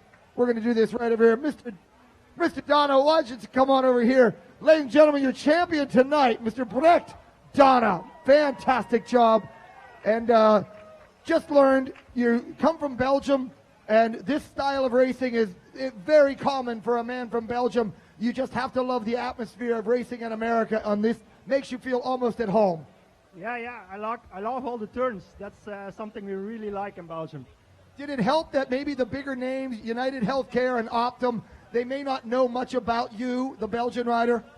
Yeah, that may be. But I knew I was not able to beat them in the sprint.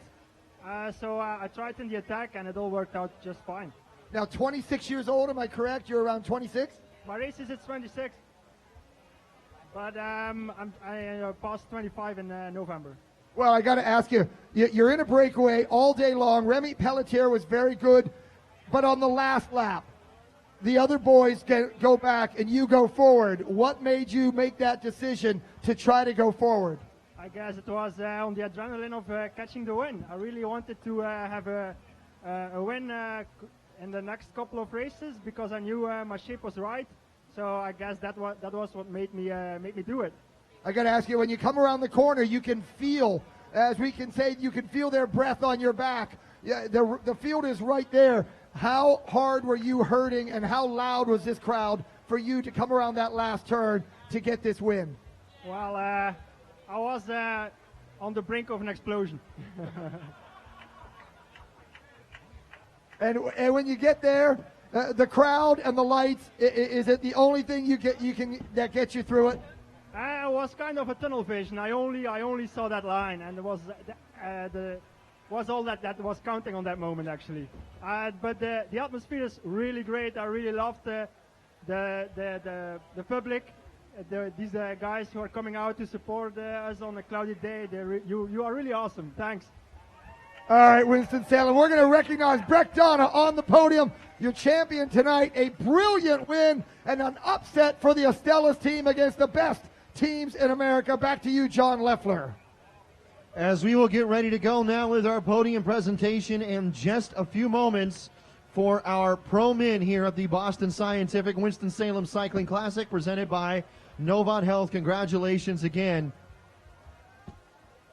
to Breck Donna of the Astellas Cycling Squad on his fantastic win out here today. Part of that three-man breakaway and able to come clean here in the end. A clean set of wheels across the line.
We will now recognize our top three finishers in tonight's Boston Scientific Winston-Salem Cycling Classic presented by Novant Health.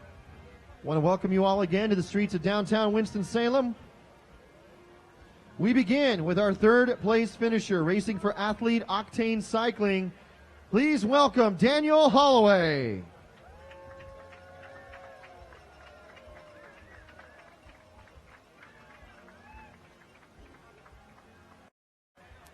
Racing for United Healthcare, second on the evening, this is Luke Keogh.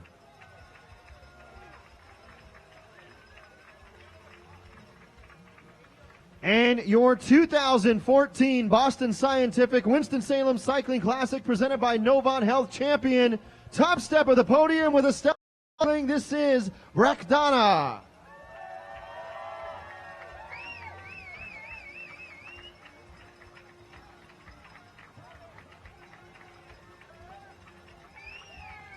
Breck Donna, Luke Keogh, and Daniel Holloway, your top three for the Winston-Salem Cycling Classic.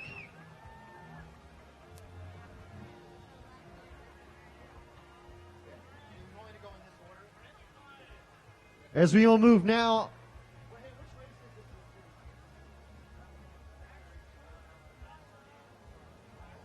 after 4 races in the USA Crit Series, recognizing our points leaders and overall standings. After 4 races, we begin with your Bike Reg lap leader presented by Velo News with Garneau Quebecor, Remy Peltier-Roy. Remy Peltier-Roy to the top step here of our podium. Your Bike Reg lap leader presented by Velo News.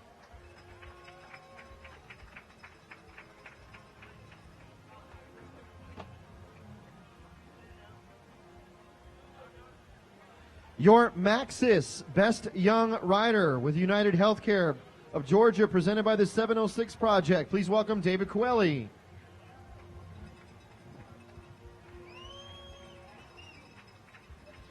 David Coelho, your Maxis Best Young Rider after 4 events here in the USA Crits Championship Series.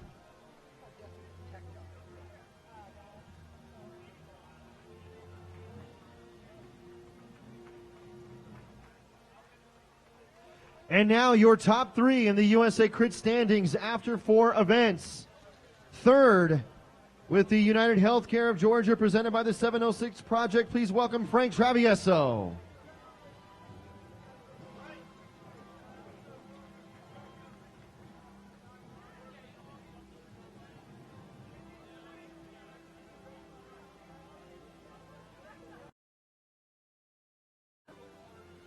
Frank Travieso, third in the USA Crit standings after 4 events. With InCycle Predator Components sitting second in the USA Crit standings, this is Ricardo Escuela.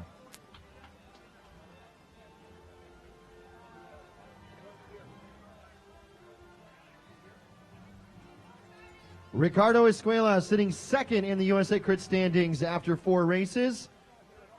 And leading the series with Team Smart Stop, top step of the podium after 4 events, Shane Klein.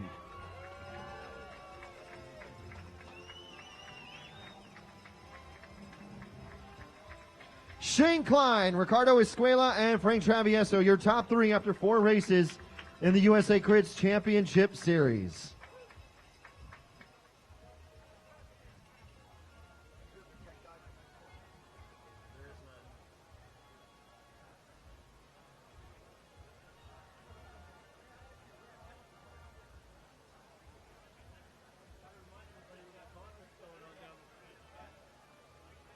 Well, as we get ready to wrap up here at this 2014 Boston Scientific Winston-Salem Cycling Classic presented by Novant Health, a reminder the party does not end. We are going to be making our way down the road. The Connells playing along with Better Than Ezra this evening, so we have got a block party that's going on well into the evening.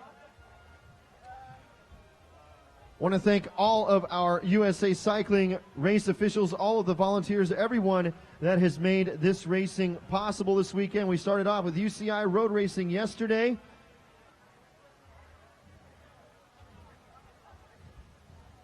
Wrapping up with our criterium tonight, and Richard Fries being down there on the course. Just a few final thoughts from you before we sign off on what has been just a fantastic weekend of racing here in Winston-Salem. Well, we have had riders from all over the world that will now call Winston-Salem a favorite place in their memory banks.